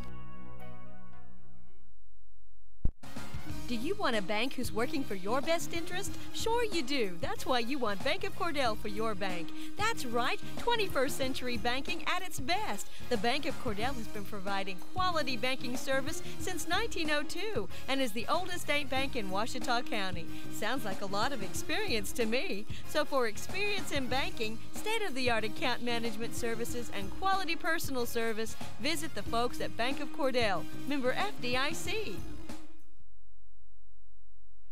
All right, we're back here to start second quarter. 29-14 lead for the Wildcats. Blue Devils having a hard time finding the bottom of the basket. And Seiling not missing very much. Maddox over to Seltzer on the left side. Seltzer with the ball at the top. Kicks it over to Rivera on the right side. Finds Maddox in the far left. Swing the ball back around the horn to Nickel. Nickel over to Seltzer. Seltzer is going to put the ball on the floor, drive the left side. He's going to bounce out. He's looking for help. He's found a little bit of a lane and now finds Schweitzer underneath for the lay-in. 29-16, and quickly up the court are the Wildcats. Pull-up jumper, no good. Rebounded by the Wildcats. Kick back out to the Wildcats. And, oh, my goodness, that'll drive a coach crazy. When a ball hits the floor under the basket and you give it up to the opposing team, that'll send the coach through the roof. Blue Devils trail this one by 15. Maddox kicks the ball over to Nickel. Nickel rotates the ball around to Rivera. Rivera over to Maddox. Maddox back to Seltzer. Seltzer looks at Nickel. Nickel kicks it into Paxton. A turnaround soft touch. 31-18. How many is that now for Pack? That gives Paxton 12 points in the ball 12 game. of the 18. Pack needs some help, fellas. Gore with the ball. And he does a really good job of clearing people off of his body and not getting called for the push. Nickel bringing the ball up after the rebound. Maddox with the ball. He's going to kick it over to Seltzer. Seltzer puts the ball on the floor. Kicks it back to Maddox in the corner. He finds Nickel underneath, but he was guarded. And Schweitzer there again. That's his 14th point. And ball passed ahead to number 24, who spots up on an open three, nothing doing. Maddox is going to chase it down, and number 11 was right there with him. They're going to call it out of bounds on Maddox. Noah Hammond swatted it. And he did it over the back of Maddox. Yeah. But Maddox was in position Maddox out of bounds on Cordell. Yeah. So it's Wildcat basketball with an 11-point lead. Blue Devils and Rivera bats the ball on accident, but almost come up with that one. Can't quite pull it in. From way out, Gore comes up short. Seltzer with the rebound. Blue Devils pushing the ball now. Seltzer coming off the backside of a screen, looking to the inside, well defended, and turns the ball over. Gore coming up the court looking for the same thing. He just flings one up for nothing, and it is no good. And loose ball, Stepped out of bounds. He landed with 2 feet out of bounds. Yeah. There was a loose ball there, guys flying everywhere. Nickel came up with it, but landed out of bounds. Wildcat basketball looking for an easy one underneath. And of all, my goodness, there's a little inconsistency. I would have called that a foul normally. But with the way they've let things go, how do you call that a foul with the things that they've let? There were harder fouls committed in the girls' game. Carson Nickel draws his second foul. Rightly tuned to the line. He got the rebound and missed it. He's good for the first one. Nickel comes out after his second foul. 5:47 remaining in the second quarter. Keister in the low post in the game for Nickel. And Toon good for 2. Ball kicked inbounds to Maddox.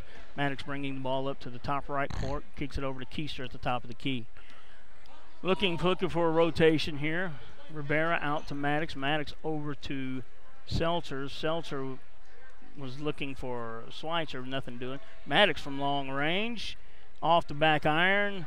Everybody up in the air, and now they're going to call. Who are they going to call here? Number 11. Okay. I was wondering which way it was going to go. Number it was 11. A lot of contact on the loose ball. This one goes against the Wildcats.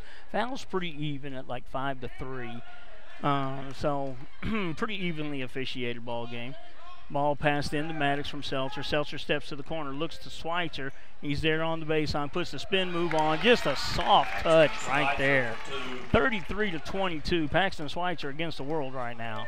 Yeah, he's double teamed every time he touches the ball. Yeah, if he gets it low, they're crashing down on him. Toon with the ball kicks it over to Hamar. There's Hammonds and Hamar.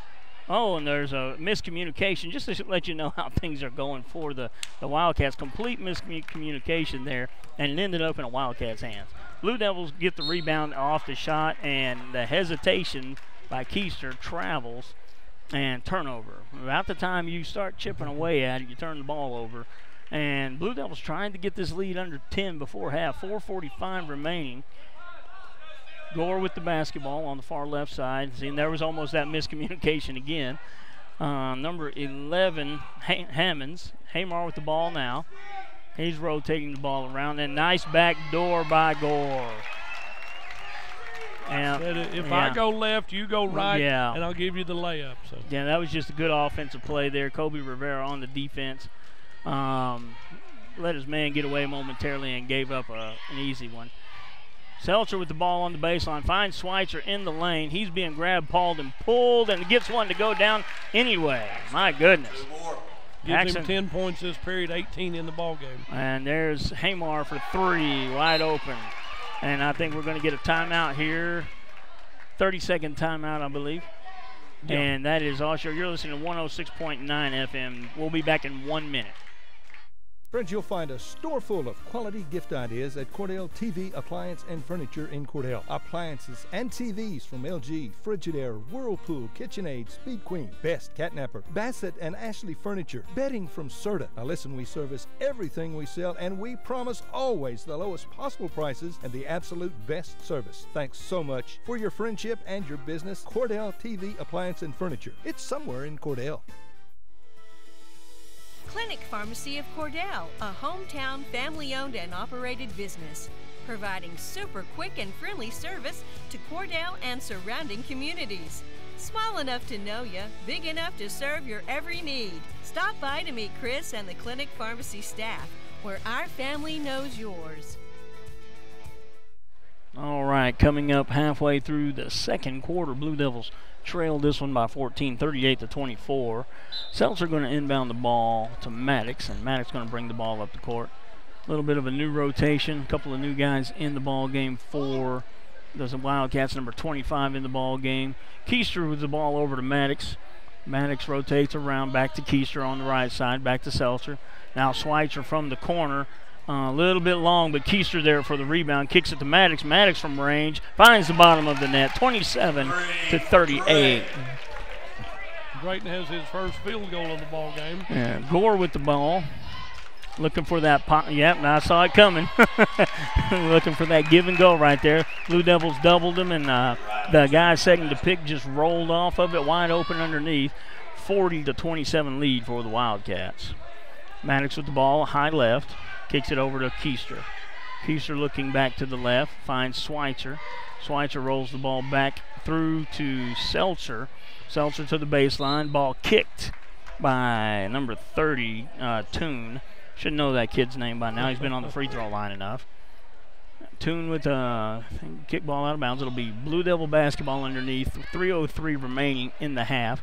Ball kicked out to Keister, up to Seltzer. Now to Schweitzer in the middle. And now to Maddox. Maddox buries the three. He's finding his rhythm just a little bit. Now it's down to 10. This is the closest the Blue Devils have been since early in the first quarter. Number 24 kicks the ball down, but no man there. Blue Devils come up with the turnover. Maddox pushing the ball ahead to Seltzer. Seltzer finds a cutting Schweitzer, lays it in off the glass. Blue Devils cut it to 8. Gore bringing the ball up the court now for the Wildcats. He kicks it over to Toon. Toon kicks it over to Hamar. And Hamar with the ball. He's looking for Gore, but the ball batted by Seltzer out of bounds. Be Wildcat basketball. 2:23 to go in the first half of play. 8-point lead for the Seiling Wildcats. Number 25, Gilchrist, bringing the ball in. He gets it to Gore. Gore at the top of the key. He kicks it over to Gamble. Gamble looking for Gilchrist down low from just the elbow. Keister comes down with the rebound. He rolls the ball around to Seltzer up the right side of the court. Roll it back around to Keister, back to Seltzer. Seltzer all the way across to Maddox. Maddox to Rivera. Rivera bounce pass to Schweitzer on the elbow. Schweitzer muscles through the foul and is carrying his Blue Devil comrades right now. He was triple teamed when he went through the defense. 40-34. Gore kicks the ball out to number 25, who finds the bottom of the net. These guys, if they can set their feet, they hit threes. 43-34. Blue Devils trail by 9. Maddox over to Schweitzer. Schweitzer kicks it out to Keister over to Seltzer. Seltzer takes a look at it, decides against it. Maddox back to Seltzer. Seltzer to Keister at the top of the key. Rivera with the ball. Now to Seltzer in the corner. He gets it he almost got it there. Ball cut off. And Gore driving in the lane. They're going to call a blocking foul. And that'll be who's going up to the line. Gore will go to the line. The foul's going to be called on Maddox. It'll be a two-shot foul, 43-34. Yeah, Drayton kind of stepped over into that one. It'll be the first time Gore goes to the line. He has 13 points in the game, and he'll shoot 2 right here. Minute 12 to go in this first half of play. And Gore up and no good on the first one. Subs coming back in for the Wildcats. Number 22, Dylan Day, and number 11, Noah Hammonds back in the ball game for them. And Gore no good on 2. And, that's just, how I think about things. The ball don't lie. I don't think there was a foul there. Seltzer with the ball at the high left. Down to Maddox on the right corner. He's looking at a 3, finds nothing but the bottom of the net. 1 minute remaining in the half. Blue Devils trail by 6, 43-37. Gore with the ball. He kicks it over to Day. Day rolls it around to Hammonds. Hammonds gets away with the push-off and the walk. And, oh, my goodness. Yeah, there's some inconsistent calling going on here. Matter of fact, we've got the scorers table chiming in on the officiating as well. Bucket goes in. Blue Devils with the basketball. Nice rotation. Schweitzer goes up, and that's the least contact he's had all night, and they call that foul. But he's going to go to the line and score points while the clock is stopped. 45-37, 8-point Wildcat lead. And Dylan Day draws his first foul for Seiling, so Carson Nickel to check in on the break between the free shots for Paxton. Schweitzer takes a look at the first one, uses all of the rim and the backboard to get it to go in. Counts just the same. Drayton Maddox comes out to take a little break with remaining 29.6 seconds. Number 20, Wolf Mule back in the ball game. Paxton looking at his second shot. 7-point lead for the Wildcats right now. Schweitzer short ends it. Rivera plays hopscotch and can't quite come up with the rebound. Blue Devils pressing on the defense here. Batted ball. Hammonds with the basketball being guarded by Rivera. Rivera kicks it to Wolf Mule. Wolf Mule launches one. Nothing doing. And Schweitzer comes down with it. Keister. 10 seconds remaining. Blue Devils looking to finish this with the score. Schweitzer at the top of the key puts the ball on the floor, and he looks at one from 3 and misses one badly. No time left on the clock. And, Coach didn't like how that last possession went. Well, going to half, we were down by 15 at the end of the first quarter. Blue Devils cut the lead by 8, cut the lead 2-7. Blue Devils trailed this one 45-38 going into halftime. You're listening to 106.9 FM. You can watch it on oksports.tv, 107 The Zone, and on Facebook you can find us at 107thezone.com. We'll be back. At Corn Heritage Village, we're leading the way in patient care every day, every shift, all year round. We have rooms available right now for your loved ones. Care options include skilled nursing care, long-term care, Alzheimer's, dementia, and a whole lot more. We're a nonprofit facility since 1948. Experience the nonprofit difference. When you need us, we're here. Quality care from a staff that really does care. For more information, call Stephanie, 580-302-4554, 302-4554. Corn Heritage Village in Corn and Weatherford, communities of care. From the moment you walk through the door, Jack's Flowers and Gifts on the Square in Cordell will delight your senses. We have gift items to please any recipient and new items coming in all the time, along with beautiful flowers and arrangements for every occasion. Our foremost wish is to provide you with quality service and products so we can see you returning through our door again and again. New owners Terry and Donna Jones welcome you to come in anytime and see all of the new additions and the continued traditions at Jack's Flowers and Gifts on the Square in Cordell. Do you move to the sidelines when stocks are predicted to drop? Are you waiting for some of today's uncertainties to be resolved before you invest? Hi, I'm Phil Cleaver, your Cordell area Edward Jones financial advisor. Problem with trying to time the market is you miss some of the best days in the market. The truth is, attempting to time the market has historically reduced investor returns rather than raised them. A good financial advisor can set up a consistent and smart investing strategy. Contact me today at 580-832-1106. Edward Jones, Making Sense of Investing, member SIPC. When your doctor prescribes, get that prescription filled at Evetts Drug in Cordell. Professional, courteous service every time. And friends, you're more than just a customer to Jimmy Evetts and staff. You are a friend. Evetts Drug has a great selection of gift ideas, including many OU and OSU items, perfume and lots of fragrances, jewelry, and a whole lot more. Greeting cards, a great selection, and at the best price anywhere. Great folks to do business with. That would be Jimmy Evetts and staff at Evetts Drug in Cordell. Come see us.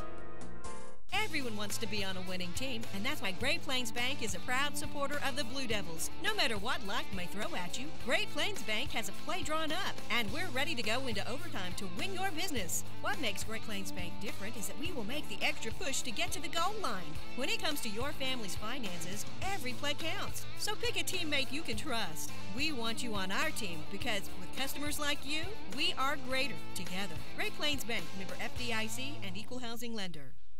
Bring hope and peace to a child. Young children of all ages need homes. Please consider opening your loving home to a child in need. Children deserve to grow up in a loving, caring family. We have the services and community connections that can help foster families succeed. Contact your local youth service agency at 580-726-3383 for more details. Abused and neglected children are Oklahoma's most vulnerable population. Help is needed now. Great Plains Youth and Family Services is a proud sponsor of today's broadcast.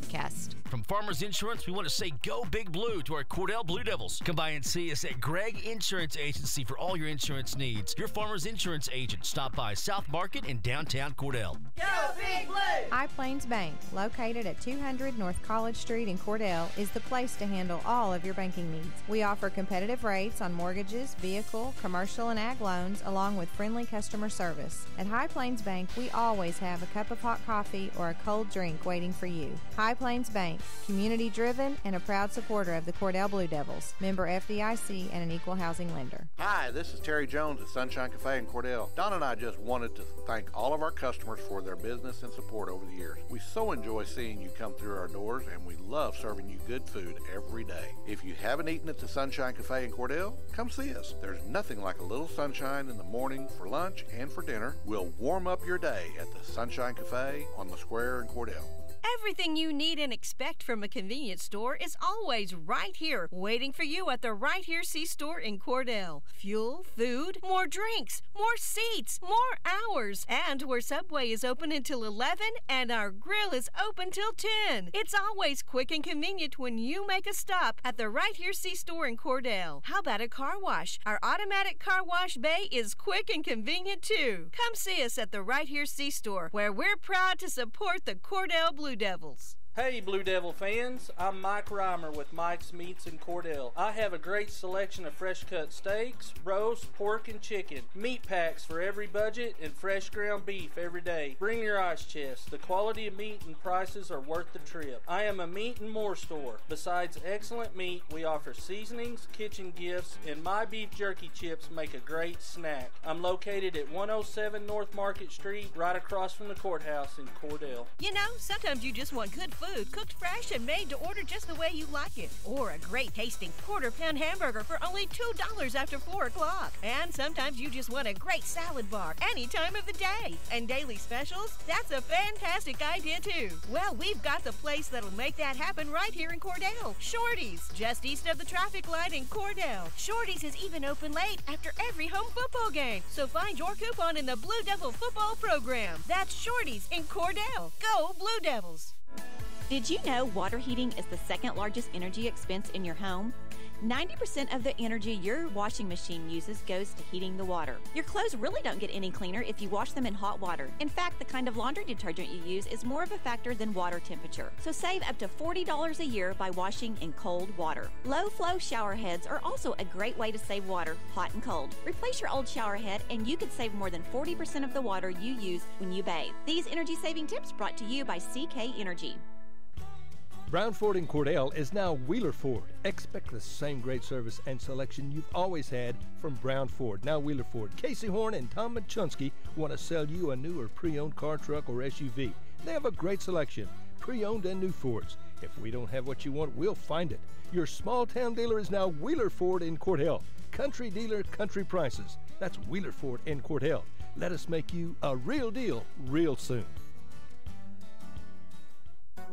Wondering how Western Oklahoma State College can fit into your future? With 25 degree options and more than 20 student organizations, it's easy to join the Pioneer family. Western offers classes online and on campus, making it simple to fit an education into your schedule. Western's tuition is less than half of a four-year university's and offers many scholarship opportunities. To find out more about how your future is brighter at Western, visit wosc.edu. Do you want a bank who's working for your best interest? Sure you do. That's why you want Bank of Cordell for your bank. That's right, 21st century banking at its best. The Bank of Cordell has been providing quality banking service since 1902 and is the oldest state bank in Ouachita County. Sounds like a lot of experience to me. So for experience in banking, state-of-the-art account management services, and quality personal service, visit the folks at Bank of Cordell, member FDIC. Friends, you'll find a store full of quality gift ideas at Cordell TV Appliance and Furniture in Cordell. Appliances and TVs from LG, Frigidaire, Whirlpool, KitchenAid, Speed Queen, Best, Catnapper, Bassett, and Ashley Furniture. Bedding from Serta. Now listen, we service everything we sell, and we promise always the lowest possible prices and the absolute best service. Thanks so much for your friendship and your business. Cordell TV Appliance and Furniture. It's somewhere in Cordell.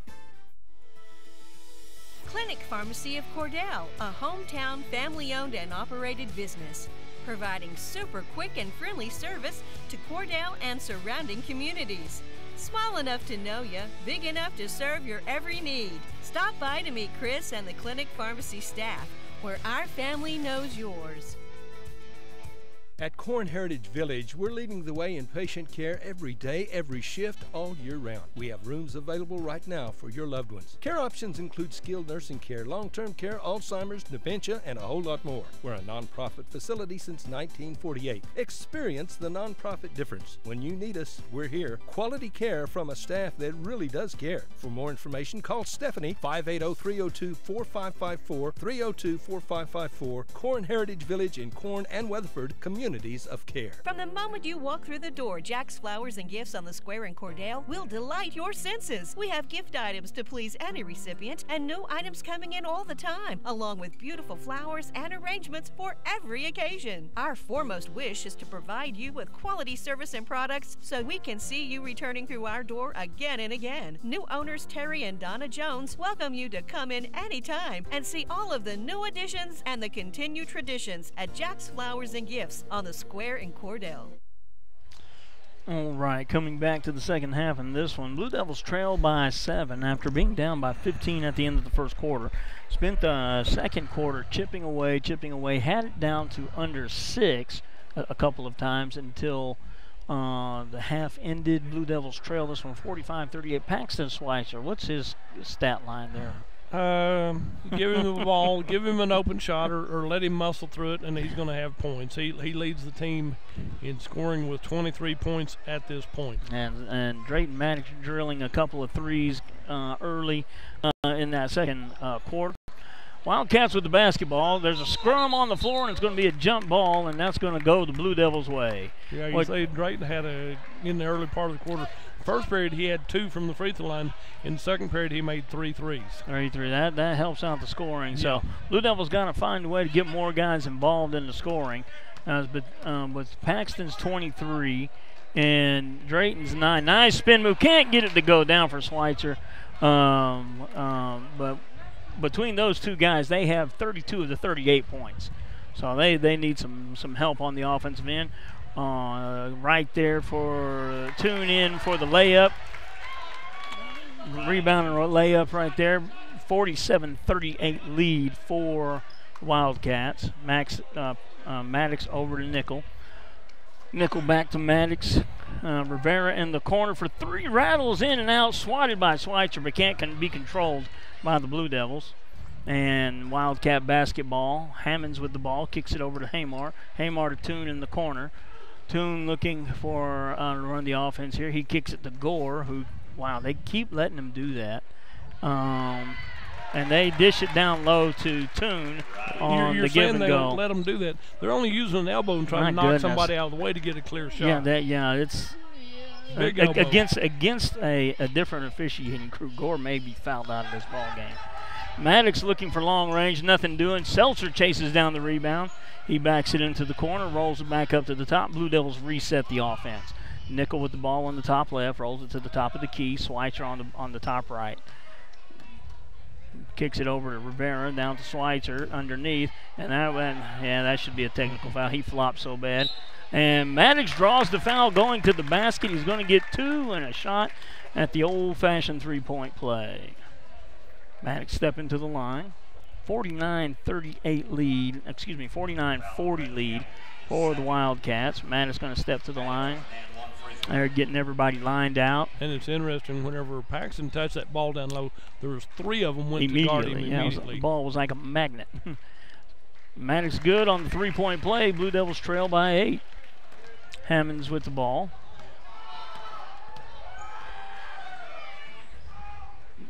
Hammonds crosses over, tries to drive the lane, didn't find anything. Nothing off the back rim, and that should have been over the back. Blue Devils in theirs. Good night.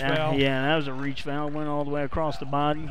That was a makeup because he was frustrated because he missed his shot. Missed the shot, frustration foul. Yep, and heavy defense by Cordell. Yeah. So Blue Devils. And he'll come out, and Wolfmule will come in. Yeah, that'll be his 3rd foul, so he can't. He's been an intricate part of their game plan so far, so they're going to have to protect him for a little bit. Seltzer with the ball. He kicks it to Schweitzer. Schweitzer bounces it down to Rivera, and Rivera trying to find someone in the middle of the lane, throws it away. Wildcats come up with the loose ball. Gore with the basketball right now. He passes it over to Wolfmule. Wolfmule kicks it to Hamar. Hamar puts the ball on the floor and fades away from 17, short off the front iron. Schweitzer coming up with the rebound. He kicks it over to Maddox in the front court. Swinging around to Nickel. Now, there we go. We're going to get a blocking foul on Toon. He got out of position, and Rivera went around him and caught a knee in the quad. He just put a little extra effort into it. So. Yeah, well, if you get beat, you got to do something. You bet. You either let them score an easy basket or you draw a foul that don't send anybody to the line. Schweitzer with the ball over to Maddox in the corner. Maddox strokes it. Nothing but net. 49-44, closest the Blue Devils have been since early in the first quarter. Getting a little chippy out there between a couple of guys. Oh, he didn't have his arm. He had the ball. Kobe Seltzer called for the jump because he knew he tackled him. So Kobe Seltzer draws his first foul call. Well, it all depends on whose opinion you're taking. Seltzer blew the whistle and said, "Hey, it's just a jump ball." Yeah, I didn't mean to tackle him. It's just a dual possession right here. So. Yeah, Seltzer evidently. We got a couple of guys getting a little chippy, and Seltzer. He's a little fella, but he ain't going to back down from nobody. It looks like Manny Roosters out there. Yeah. And we can't have fighting chickens anymore in the state of Oklahoma, so it's got to be Manny Roosters. Yeah, this ain't hockey. We can't have that. There's no sin bin. 49-44, Wildcat lead. Ball at the high post, kicks it over to Gore at the top of the key. Gore from way downtown, way off. 28 feet. 28 feet. Ball rebounded by Nickel, kicked over to Maddox. Maddox with the ball, kicks it to Keister. Keister with the open look from 3, finds the bottom of the net, closes the lead to 2. Blue Devils have come all the way back from 15 and trail now by just a bucket. Gore with the ball, and he's going to push off, and they're going to get the travel. Kobe Rivera on defense right there helped that turnover right there. So. Now, just watching what I'm watching, I think Seiling's used to pushing guys around. Yeah. And these guys, and Rivera or Seltzer ain't going to back down from that inning. Ball tipped away from Maddox. Keister with the ball. They're going to call Keister for a foul. I think they're going to call him on the floor, though. Yeah, he was bumping him going down there. Yeah, they're going to call it on the floor. No shooting foul.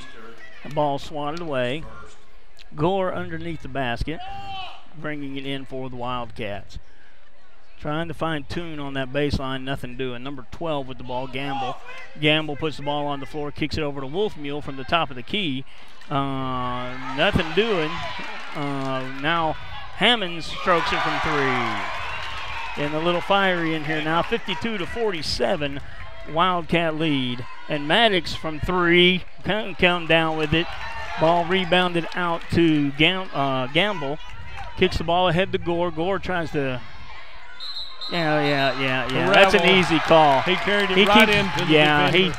He keeps getting himself in trouble and hoping the officials will bail him out, and that's just not going to work. And now Blue Devils bring the ball back up the court, trailing by 5. Looking at a half-court trap here by the Wildcats. Maddox with the ball, kicks it back to Keister. Keister to the corner to Nickel. Nickel rolls it around to Schweitzer. Now Rivera from three-point lane comes up just a little bit short. Rebounded by Toon. Gore ahead. Ball intercepted by Schweitzer. Kicks it ahead to Maddox. And Maddox holds up the offense. Kicks it to Schweitzer. Nothing doing. He's being pawed going in, but can't find nothing. Maddox from way downtown. Blue Devils trail by 2, 52-50. 3:15 remaining in the ball game. Gore over to Hangbar, and that should have been over the back, but Blue Devils come up with the ball nonetheless. And Keister with the ball. Kicks it to Maddox. Maddox is going to take another long look. Nothing, a little short. Rivera with the rebound. Rivera's foul going back up, and he's going to go to the line for 2. Maddox took a little bit of a longer shot than Gallagher wanted. But it turned out Rivera gets the rebound. Rivera going to the line with a chance to tie this ball game up. Toon with his 3rd foul.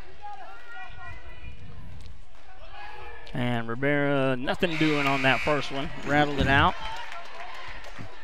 He can cut the lead in half on this free shot. He got the distance on the first one. Kobe doesn't miss any of them. He hit a 3 in the first. He don't miss too many free throws. You're right. First period of play, he hit a 3, and this is his first time on the free throw line. Gets the second one to go. The Wildcats, Dylan Day is going to bring in the ball to Gore. Gore's going to bring the ball up the court. Blue Devils looking at a half-court trap here. Makes him get rid of the ball. Ball down to Hammonds, I believe, number 24. I'm getting Hammonds and Hamar confused. That's Hamar. Gore going to drive the court and finds, he was cut underneath, but the Blue Devils come up with the rebound, and he is down on the court. Gamble's hurt. Gamble, He went up high, and like I said, there's a lot of collisions down there. The officials are letting it get a little bit out of control right here. And so this little timeout on the floor. There's actually a rules complaint. What you did by addressing the hurt player with the other team with the ball, and blowing the whistle, that you can't do that. Right. And the offense is not allowed to be disadvantaged. Yeah. And I'm just kind of redirecting there. That's when all. they stop that. You know, because if you had the ball, they can stop at any time. Yeah. If the other team has the ball, then it's not a bad deal. And really, the officials are letting it get a little more chippy, a little more rough. Yeah. If they call it closer, you'd have half these guys fouled out already. Well, yeah. Well, it's 6-2 on the foul differential. And Seiling plays physical boys and girls. Boys and girls. Yeah. And he's up. He's just fine, but Gamble might be seeing a few stars, but he's just fine. So yeah, he landed awkwardly down there on that rubber court, which is odd that this rubber court don't really bounce. Well, it's softer than a wooden floor. It is. Because it's concrete underneath it, whether it's rubber on top or that. All right, 2:35 to go in the third period of play. It's a 1-point lead for Cordell at 52-51. All right, Blue Devils inbounding the ball from half court. Keister going to inbound to Maddox in the backcourt. And here we go. Maddox going to bring the ball crossing the half-court line. Gets Keister out to high left. Keister looking to run the offense. Gets it down to Rivera. Looking for Schweitzer cutting across the lane. Nothing doing there. Well defended. Keister kicks it out to Nickel. Nickel finds Schweitzer from the three-point line, who puts it on the floor, steps up. Can't get it to go. And 52-51. Gore driving the ball all the way up the court, and he is fouled. Probably by Keister. Yeah, they're going to call Keister or Rivera. Rivera. Yeah. And that's going to be just a contact foul. Inbound play for Seiling. All right, Gore with the ball underneath, spreading it out a little bit here, looking for somebody coming across the lane. Can't find it, and they kick it way outside. Hammonds with the basketball, rolling the ball around. Keister on defense. Gore with the ball, comes up with that, and there he hugged the ball coming through. He pinned the ball to his body. Ball was tipped, and when he pulled it, he pinned it to his body, and they're going to call that a carry. Kobe Rivera was there on defense, created the turnover, but it's on Seiling. All right, then. Maddox bringing the ball back up the court. 1:55 remaining in the third quarter. Keister looking down low, can't find Schweitzer. Maddox on the right wing, kicks it back to Keister at the top of the key. Keister sets his feet. Dials it in, can't get one, and that was a ticky-tack foul the other way, but nonetheless a foul.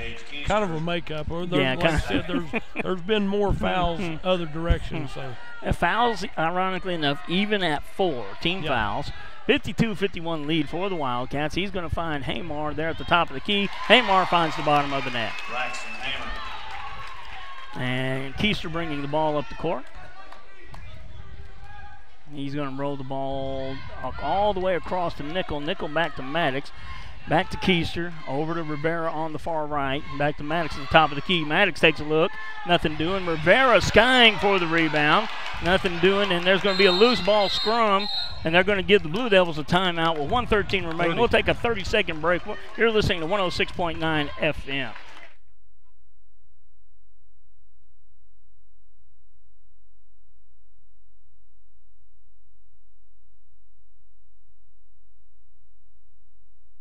Do you move to the sidelines when stocks are predicted to drop? Are you waiting for some of today's uncertainties to be resolved before you invest? Hi, I'm Phil Cleaver, your Cordell area Edward Jones financial advisor. Problem with trying to time the market is you miss some of the best days in the market. The truth is, attempting to time the market has historically reduced investor returns rather than raised them. A good financial advisor can set up a consistent and smart investing strategy. Contact me today at 580-832-1106. Edward Jones, Making Sense of Investing, member SIPC. All right, Blue Devil basketball on their own baseline after the loose ball. Blue Devils get their hands on it, call a timeout. Possession, Blue Devils. Schweitzer passes it into Maddox, and they're going to try to pass it in underneath, and well defended by Dylan Day against Paxton Schweitzer. Schweitzer's going to run it again underneath the baseline, kicks it out to Maddox. Maddox, good hands to get that one in. Maddox looking down low, finds him double team. He spins to the middle, can't get it to go. My goodness, and Pack a little upset with himself because he lured him to the baseline and then spun the other way to the middle and couldn't get it to go down. And draws the foul on the rebound. 54-51, ball in down low. Hamar with the ball, he kicks it out. And he almost got his pocket picked. Down low to Dylan Day. Dylan Day goes up and it's swatted by Schweitzer. Schweitzer pushing the ball up the court now. He kicks the ball out to Keister. Keister over to Maddox. Well, it's gotten pretty intense there. Schweitzer with the ball gets Dylan Day on his back and puts it in. 54-53. Wildcat basketball. Gore pushing the ball up the court, being guarded by Rivera. Carried the ball on the spin, but gets it to go nonetheless. Yeah, he's shoving all the way down. Blue Devils going to hold for the last shot. 17 seconds, 15 seconds. Maddox with the basketball. Going to hold it out there. 10 seconds now. 8 seconds. Ball to Nickel. Keister. Keister's going to roll around. Kicks it down to Maddox for three. Down to Rivera in the corner. Rivera bangs the three. Ties it at the end of the third quarter. What a ball game here. Blue Devils have come all the way back from 15 down to tie it going into the fourth. You're listening to 106.9 FM. We'll be back in 1 minute. When your doctor prescribes, get that prescription filled at Evetts Drug in Cordell. Professional, courteous service every time. And friends, you're more than just a customer to Jimmy Evetts and staff. You are a friend. Evetts Drug has a great selection of gift ideas, including many OU and OSU items, perfume and lots of fragrances, jewelry, and a whole lot more. Greeting cards, a great selection, and at the best price anywhere. Great folks to do business with. That would be Jimmy Evetts and staff at Evetts Drug in Cordell. Come see us. Everyone wants to be on a winning team, and that's why Great Plains Bank is a proud supporter of the Blue Devils. No matter what luck may throw at you, Great Plains Bank has a play drawn up, and we're ready to go into overtime to win your business. What makes Great Plains Bank different is that we will make the extra push to get to the goal line. When it comes to your family's finances, every play counts. So pick a teammate you can trust. We want you on our team because with customers like you, we are greater together. Great Plains Bank, member FDIC and equal housing lender. All right, the Wildcats were 15 better than the Blue Devils in the first quarter. Over the next two quarters, the Blue Devils have been 15 better than the Wildcats, and here we set deadlocked at 56. Let me give you a good stat right there. Paxton only had 2 points in the third quarter, but the defense was on him, but Hamer only had 2 points. So both teams have kicked up on defense. Yeah. Gore with the ball, kicks it down to the high post. Now out. Number 11, Hammonds, with the ball. He's going to try to find the lane. Nice soft touch in the middle. He doesn't look like he can do some of the stuff he does, but he's got a real soft touch on the shot. Hammond with the ball. Maddox kicks it over to Keister. Keister rolls it around to Rivera. Now to Maddox. Maddox kicks it all the way to Keister. Now to Nickel in the corner. Out to Maddox at the top of the key. Now Rivera. He gets it to Nickel on the baseline, ball thrown away. Gore putting the ball on the floor, trying to get away with everything here. There's a blatant push. How is that not a foul? Number 25 gets the open look. Rivera comes down with the rebound. Keister with the ball. I mean, we're talking about a Heisman level stiff arm that's going on here. It's not just a nudge. Well, when he touches it, he's being triple teamed. Yeah. Whenever Paxton touches it, he's getting a triple team. All right. Maddox with the ball at the high wing here on the right side over to Keister. Schweitzer with the ball. Kicks it to Keister. Keister sets his feet, takes the shot. A little bit short, and Toon comes down with the rebound. Ball number 24 is Hamar. Hamar and Hammonds. Oh, there's a miscommunication that works out the Blue Devils' way. Ball past the head. Nice pass by Drayton. Now Keister to the rim. Nothing doing. Keister with the rebound. Gets the rebound. And he is fouled by Hammonds, I believe. I think that's who they're going to call here. Yep, number 11 going to call Hammonds. That'll be his fourth foul. And getting a little rough underneath there. Yeah. Well, Toon was on the floor, and you had two rebounders for the Blue Devils still standing up trying to rebound the basketball, and then Hammonds crashes over the top. It's all good basketball. It's just when you got a guy on the floor with two guys jumping over him, it can get a little hairy down there. Yeah, and you have to worry about it because you don't want your other guys to land on somebody and roll an ankle or get hurt that way. And that's the potential when you have people knocked down there. That's we don't want to make it seem like the guy on the floor ain't getting hurt when he gets jumped on. But normally what happens is you have a guy who will roll his ankle when he steps on somebody's foot. Yep. Keister going to go to the line for two. He's normally a pretty good free throw shooter. Going to stroke the first one here. Long. There's the announcer's curse. He shouldn't have said a thing. I wasn't gonna say a thing about that. I was hoping it would go unnoticed and he'd make it. 5 team fouls apiece for both teams. 58-56 lead for Seiling. Keister gets the second one to go. Now Seltzer back in the ball game after getting a few minutes in the sin bin for being a little too chippy. Gore bounces it over to Toon. Toon puts the ball on the floor, kicks it to Hammonds. Hammonds rolls it around the Gore back to Hamar. Hamar traveled right there and got away with it. Oh my goodness. And now Gore puts the ball on the floor, flings it up there, and they're going to call Paxton on the foul on the rebound.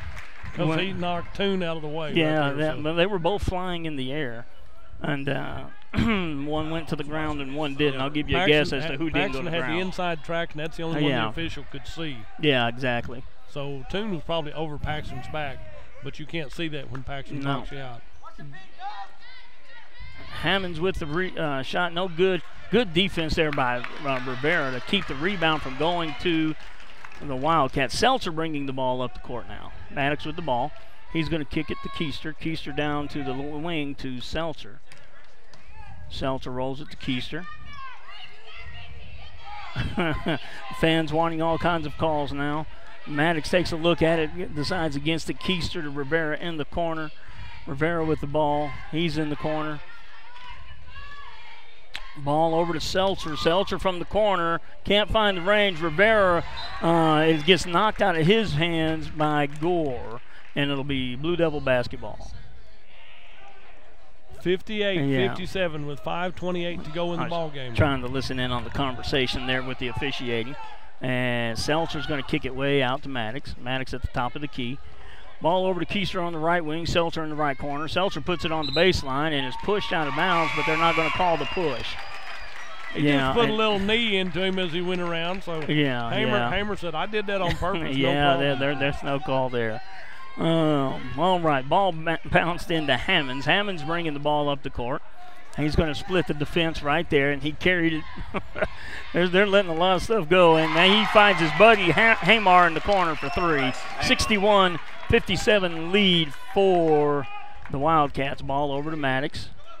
Maddox looking for the offense to rotate around. Seltzer with the ball finds Schweitzer. Schweitzer back to Seltzer. Seltzer to Maddox for a long three. Money ball. 61-60. Blue Devils trail by one. Seiling kicks it ahead, and the ball's picked off by Maddox. Maddox ahead to Rivera. Rivera across to Schweitzer. Schweitzer with the lay-in. That's the first Blue Devil lead of the ball game. 62-61. 4:30 remaining in the game. Gore with the ball, crosses over, and that's just good defense, but they're going to call a foul on Kobe Rivera. He had position. Gore went into him. But from the angle the officials are at, that's probably what he's going to call a block there. And that's the 7th foul. That's going to put Gore on the line for the front end of a 1-and-1. Now, Gore missed 2 free shots in the first half. Well, hopefully he continues his trend. Nothing against the young man. Gore misses 3 in a row. Keister comes down with the rebound, kicks it over to Maddox. Maddox pushes ahead. There's a 5-on-3 break. He pulls it out. Kicks it over to Keister. Keister to Schweitzer. Schweitzer back to Keister, excuse me. Maddox flings it back to Keister, and they're going to reset the offense. He's backing up like they're going to play 4 corners. I saw Central do that. Looking for Schweitzer down low, and he's being triple teamed. Maddox with another 3 ball. It's good. 65-61 as the Blue Devils offense has come alive. Wolf Mule with the ball. He throws the ball away. Loose ball. Keister with the basketball. Fast break. Lay in. Good. Blue Devils on a run. 67-61. 3:48 remaining in the ball game. Keister's going to call for a foul. They're going to call him for the foul. Let me give you another stat. Go ahead. There. Give us some stats. Drayton's been doing a fine job. Gives him 7 threes in the ball game. Wow. 21 I don't points. Have a record on that, but 21 points for 3 points. And on the free throw line will be Noah Hammonds playing with 4 fouls, and he's got 5 points his first trip to the free throw line. Right. Gilchrist comes back into the ball game for Seiling. He's been an effective shooter for them coming off the bench. 18 fouls against the Blue Devils. 8 team, not 18. 5 team fouls And the front end of the 1-on-1 rims out, and they're going to get number 24 for the over-the-back, Hamar. But the over-the-back, pretty easy call.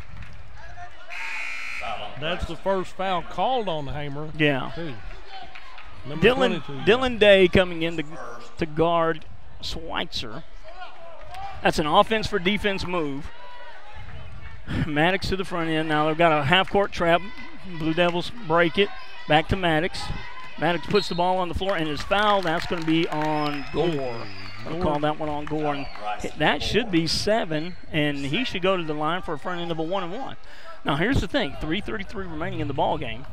The Blue Devils make free throws and don't turn the ball over, and they can ride this one out to the victory. But they can't commit key mistakes. Been playing well here the last 3 quarters. They need to hold on for the last 3 minutes. Maddox to the line for the front end of the 1-and-1.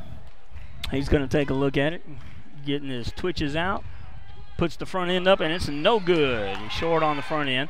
Number 24, Hamar, rebounds.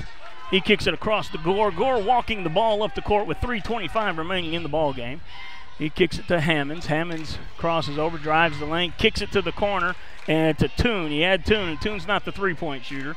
Wolfmule with the ball to Gore, and they leave Gore out there by himself, and he launches a brick. Could have built a house with 3 of those. And that was not normal from Gore. Gore, normally a good three-point shooter, was just off the mark that go-round. 3:08 remaining. Blue Devils holding a 6-point lead. Seltzer brings in the ball. Keister bringing it up with him. Keister and Maddox. Maddox with the ball. Kicks it across the court to Seltzer. Back to Maddox. Maddox puts the ball on the floor and is being pushed, and that's an easy call. Number 25 commits the foul, Gilchrist. And he should go to the free throw line. Got to get a little more mustard on this one. Got to make your free throws, fellas. Make your free throws. Make your free throws, you win this ball game. Carson Nickel to check in for the Blue Devils. Gage Keister to come out to take a break. And they're going to that won't be a long break. Keister's been pretty valuable here in this second half. Now Maddox up, drains the front end, and it is good. Yeah, this is an offense for defense move. He put Carson Nickel on Hammonds, and Hammonds left the box, and Carson Nickel followed him. This possession, Carson Nichols is going to be inside of Hammond's jersey. Oh, that's a ticky-tack call. And Carson draws that one, so. Yeah, and the guy he was guarding. See, this was an offense for defense move, and now Keister coming back in the game for Nickel. Told you. Yeah. That's an offense for defense move there. And who's going to the line? Number 24, Hamar, going to the line. How's he been on the line today? He's hit 2 of 2 in the first period, but he hadn't shot any since then. So, Blue Devils up by 7, 2:55 remaining in the ball game. He gets the first one to go. 68-62 here in the fourth quarter. Blue Devils holding on. It's a slim lead here. Hamar up again, and he's good for 2. He's 4 for 4 for the ball game. Looking like we're going to see a full court press here. And that we do all the way across to Seltzer. Seltzer bringing the ball up the court. He bounces it across, and Schweitzer comes up with it, gets it back to Maddox, and Maddox will hold the ball. Maddox being guarded by 2. He splits it, finds Rivera underneath. Rivera bumps it off the glass, 70-63. Timeout. It is timeout Wildcats, I believe. Oh, no, they have water on the floor. Oh, it's not water, it's Paxton Sweat. Yeah, Paxton dove for the ball to maintain that possession and must have wrung out his jersey right there at the three-point line. Well, that, and then while he's on the ground, one of the Wildcats trips over him and actually saddles him and then gets up, so he's going to get a free piggyback ride. So Blue Devils lead by 7. 70-63, 2:33 remaining in the ball game. Gore bringing the ball up the court, walking it up. Well, trotting it up, I should say. Rivera on Gore. Rivera with 2 fouls. Gore with 2 fouls. Gore reverses his court. He kicks it out to Hammonds, who walks one across the rim. Maddox with the rebound, and oh, are you kidding me? He's just a sandwich, a Maddox sandwich right my there. Goodness, my goodness. Two black jerseys and 1 white one in the middle. So. All right, it's going to be hell ball, but it's going to go to the Blue Devils. Gage Keister to check in for the Cordell Blue Devils. Offense for defense. Nickel coming into this ball game, out of the ball game from the defensive side. Keister in for the offensive side. Now, Keister gives them a really, really long target on this press. Up to Keister, up to Seltzer, across to, oh, there it is again. And Rivera's going to get another, well, should have got a foul. And he catches an elbow. There's another one. That's blatant. He's out of here. He should be out of here. That was a blatant foul. That's an easy call. Kobe Rivera got nailed. Yeah. And nothing was called there. Yeah. And he caught an elbow when he turned around, and then the foul on top of that. So. Yeah, that was an easy call. Easy call. And he's bleeding. Gage Keister's bleeding. That's how heavy the elbow was. We're going to get Braden Keeney into the ball game. Jake Wiederstein's going to take Gage to the locker room to get that. And that's a big loss for the Blue Devils. Losing Gage Keister to a bloody nose from a blatant elbow.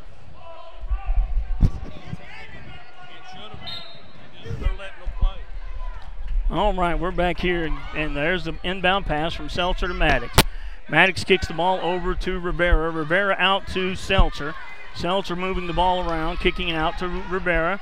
Rivera trapped in the corner, gets it to Seltzer. Seltzer runs it to the open corner. 1:45 remaining in the ball game. Blue Devils trying to kill this clock with a 7-point lead. Seltzer with the ball, and he's slapped by Gore, and he'll go to the line. This should be double bonus. That is 10 team fouls on the Wildcats, and this will be a double bonus shot. 2 fouls, 2 shots. Seltzer to the line. Gore with 3 fouls has played a tough ball game. It's been a well-contested ball game. Seltzer gets the first one to rattle home. Blue Devils lead by 8. 1:41 remaining in the ball game. Pressure time. Pressure. Kobe Seltzer just got his first point of the ball game. Wow. That's unusual, but it comes at a good time. And 2 of them, 2 big ones when they matter. 72-63. Blue Devils lead with 1:37 remaining in the ball game. Gore with the ball being guarded by Rivera. Toon's going to kick to the corner, but Gore declines. Wolfmule sets a pick. Gore looking for any kind of offense, and they're killing a lot of clock to do it. Hammonds with the ball. He's being guarded by Nickel. He kicks it to Gore in the corner. Gore puts one up, and it rattles off the rim. Schweitzer in there with the rebound, and he's going to be fouled, and it's going to the other end of the court. And Keister coming back in. And Riley Toon will foul out. Riley Toon will foul out.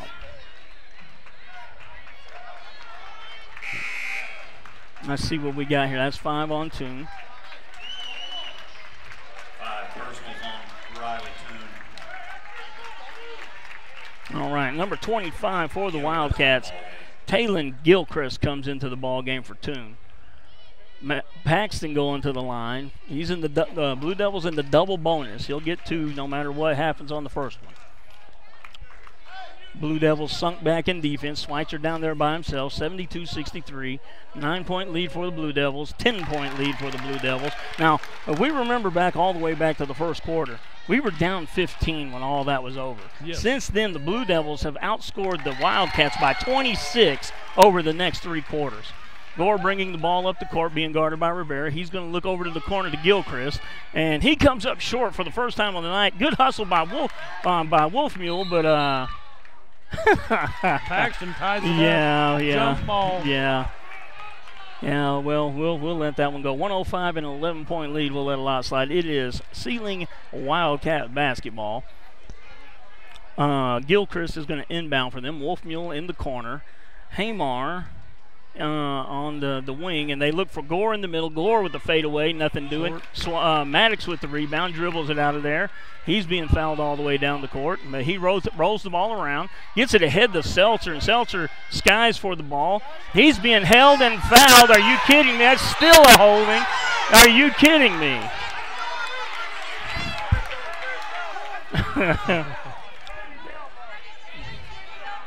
No, that one's getting a little chippy. No one liking what's not going on here. He had him almost in a full sleeper hold and couldn't get the foul called. Well, the angle the officials were on, they had a lot of bodies in between them, and they couldn't see it, and they're trying to let them play, trying to let this clock expire. But really, no blood, no foul so far. Well, I'm waiting on Paul was jumping. I had to grab Paul from jumping over the rail there. So. Well, and the last time I seen that, was a saddle bronc guy got a 79 on a ride like that because Colby was being fouled by 2 guys. 49 seconds remaining. Blue Devils lead by 12. Gore bringing the ball up the court. He's looking for a place to set his feet and shoot. Yeah, and he's going to overlap. Yeah, easy call. Easy call. Well, he was trying to draw a foul as he did that spin move into the paint and ran into a Cordell player. That's the spin move. That's the spin move. Maddox brings him by Gore. He's intentionally fouled, but no call. And they probably should just let this go, and there it is. They'll give it to 23 this time. Yeah, 32 seconds remaining in the ball game. Gore with his 4th foul. 2 of them, his last 2 deliberate. Stopping the clock, trying to get the turnover.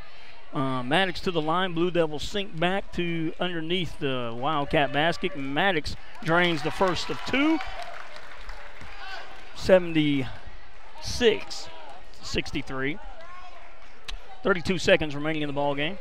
Maddox rims the second one out. Wolfmule with the rebound, kicks it out to Gore. Gore bringing the ball up the right side. He's going to spot up from 3. Finds the bottom of the net. 66-76. Timeout. Who are we going to get a timeout? Cordell. We're taking one. Let's take a 30-second break. 30 seconds. Yeah, he's going. No, he's going full. You're listening to 106.9 FM. Bring hope and peace to a child. Young children of all ages need homes. Please consider opening your loving home to a child in need. Children deserve to grow up in a loving, caring family. We have the services and community connections that can help foster families succeed. Contact your local youth service agency at 580-726-3383 for more details. Abused and neglected children are Oklahoma's most vulnerable population. Help is needed now. Great Plains Youth and Family Services is a proud sponsor of today's broadcast. From Farmers Insurance, we want to say go Big Blue to our Cordell Blue Devils. Come by and see us at Gregg Insurance Agency for all your insurance needs. Your Farmers Insurance agent. Stop by South Market in downtown Cordell. All right, we're back in this one. Blue Devils will have the ball underneath their own basket. Will certainly face a trap and intentional fouls coming out from underneath their basket. Keister's going to inbound the ball for the Blue Devils. Keister gets the ball, and Blue Devils running their move here. Get rid of it, and then we got a timeout by the Blue Devils. Getting close to that 5-second mark. We're going to get a 30-second. We're going to go to a full timeout. You're listening to 106.9 FM. Go Big Blue! High Plains Bank, located at 200 North College Street in Cordell, is the place to handle all of your banking needs. We offer competitive rates on mortgages, vehicle, commercial, and ag loans, along with friendly customer service. At High Plains Bank, we always have a cup of hot coffee or a cold drink waiting for you. High Plains Bank, community-driven and a proud supporter of the Cordell Blue Devils, member FDIC and an equal housing lender. Hi, this is Terry Jones at Sunshine Cafe in Cordell. Don and I just wanted to thank all of our customers for their business and support over the years. We so enjoy seeing you come through our doors, and we love serving you good food every day. If you haven't eaten at the Sunshine Cafe in Cordell, come see us. There's nothing like a little sunshine in the morning for lunch and for dinner. We'll warm up your day at the Sunshine Cafe on the square in Cordell. All right, we're back. I'm going to try this inbound play again with 23.4 seconds remaining. Blue Devils lead by 10. A nice, good, long chest pass to the second level here. Seltzer gets the ball. Keister with the ball. Picks up his dribble. He's going to pass it ahead. There's cutting through the middle, and he gets it across half court with 14 seconds. That should be the ball game. And are they going to try to foul him? They're trying to foul him, trying to trap him. And now underneath to Rivera. Rivera just holds the ball 5 seconds. Blue Devils dribble out the clock, and the Blue Devils, with a chippy come from behind victory, win this one going away 76-36. Nice, well-played ball game. We got a little feisty there toward the end, but nonetheless, both teams toughed it out. Blue Devils just hit the buckets when they mattered. Hit their free throws down the stretch. We'll be back. You're listening to 106.9 FM, and we'll be back in 1 minute.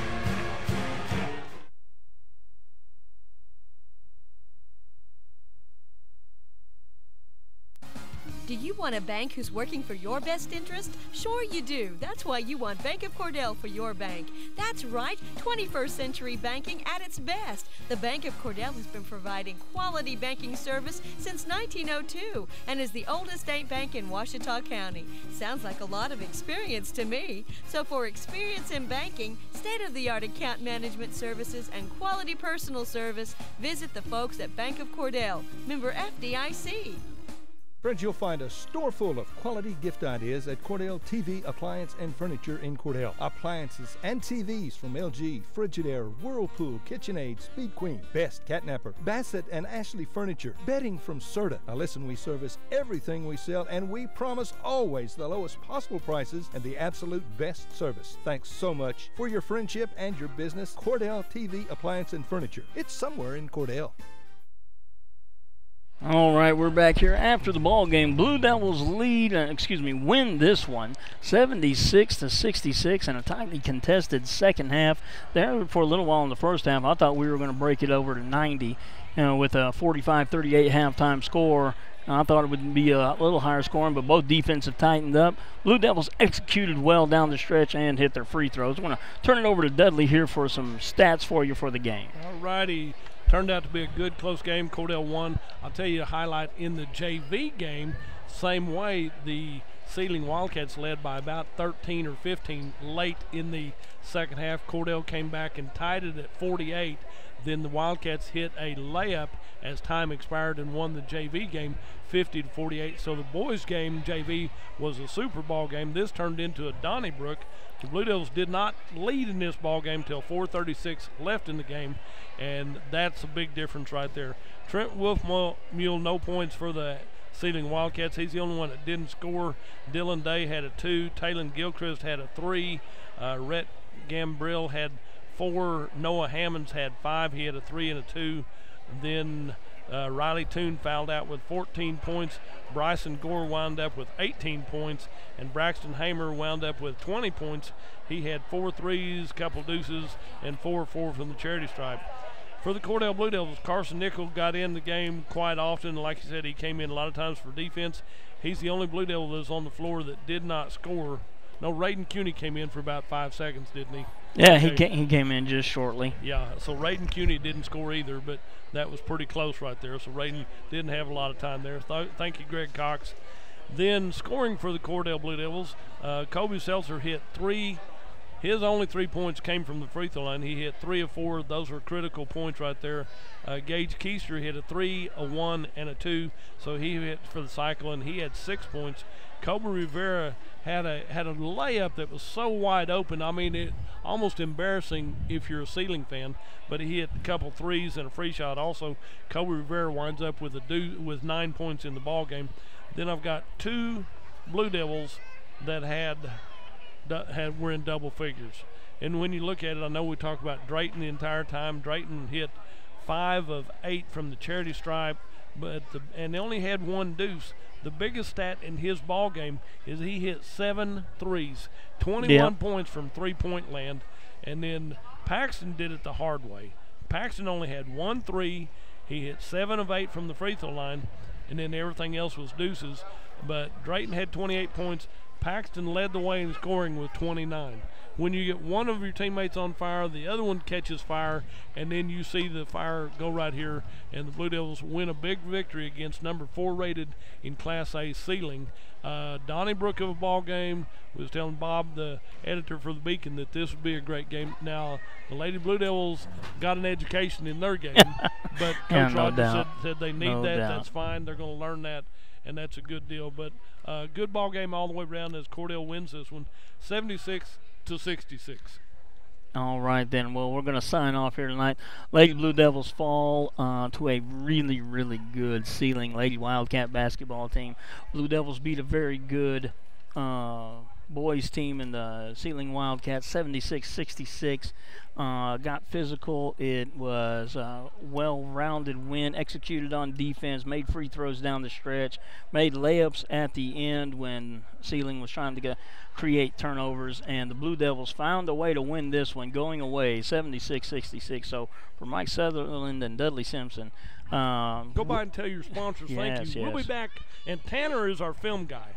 Tanner's doing a good job on the camera. I don't know if he'll come back again. We abused him a little bit tonight, but we'll be back on Tuesday night when Okarche comes to town. Now, if you don't like the video quality, mention Tanner by name, and that way me and Dudley don't get in trouble. No, this is on-the-job training for Tanner. I mean, you know, he's a college kid. He's working his way through school, and this is what he does for his extracurricular activities. So we keep him out of trouble here on a Friday night in the big town. What can you expect? That's right. Well, for Cordell Blue Devil basketball, I'm Mike Sutherland. And Dudley Simpson. Good night, everybody. Be safe going home. Clinic Pharmacy of Cordell, a hometown family-owned and operated business, providing super quick and friendly service to Cordell and surrounding communities. Small enough to know you, big enough to serve your every need. Stop by to meet Chris and the Clinic Pharmacy staff, where our family knows yours. At Corn Heritage Village, we're leading the way in patient care every day, every shift, all year round. We have rooms available right now for your loved ones. Care options include skilled nursing care, long-term care, Alzheimer's, dementia, and a whole lot more. We're a nonprofit facility since 1948. Experience the nonprofit difference. When you need us, we're here. Quality care from a staff that really does care. For more information, call Stephanie, 580-302-4554, 302-4554, Corn Heritage Village in Corn and Weatherford, communities of care. From the moment you walk through the door, Jack's Flowers and Gifts on the Square in Cordell will delight your senses. We have gift items to please any recipient and new items coming in all the time, along with beautiful flowers and arrangements for every occasion. Our foremost wish is to provide you with quality service and products so we can see you returning through our door again and again. New owners Terry and Donna Jones welcome you to come in anytime and see all of the new additions and the continued additions at Jack's Flowers and Gifts on the Square in Cordell. Do you move to the sideline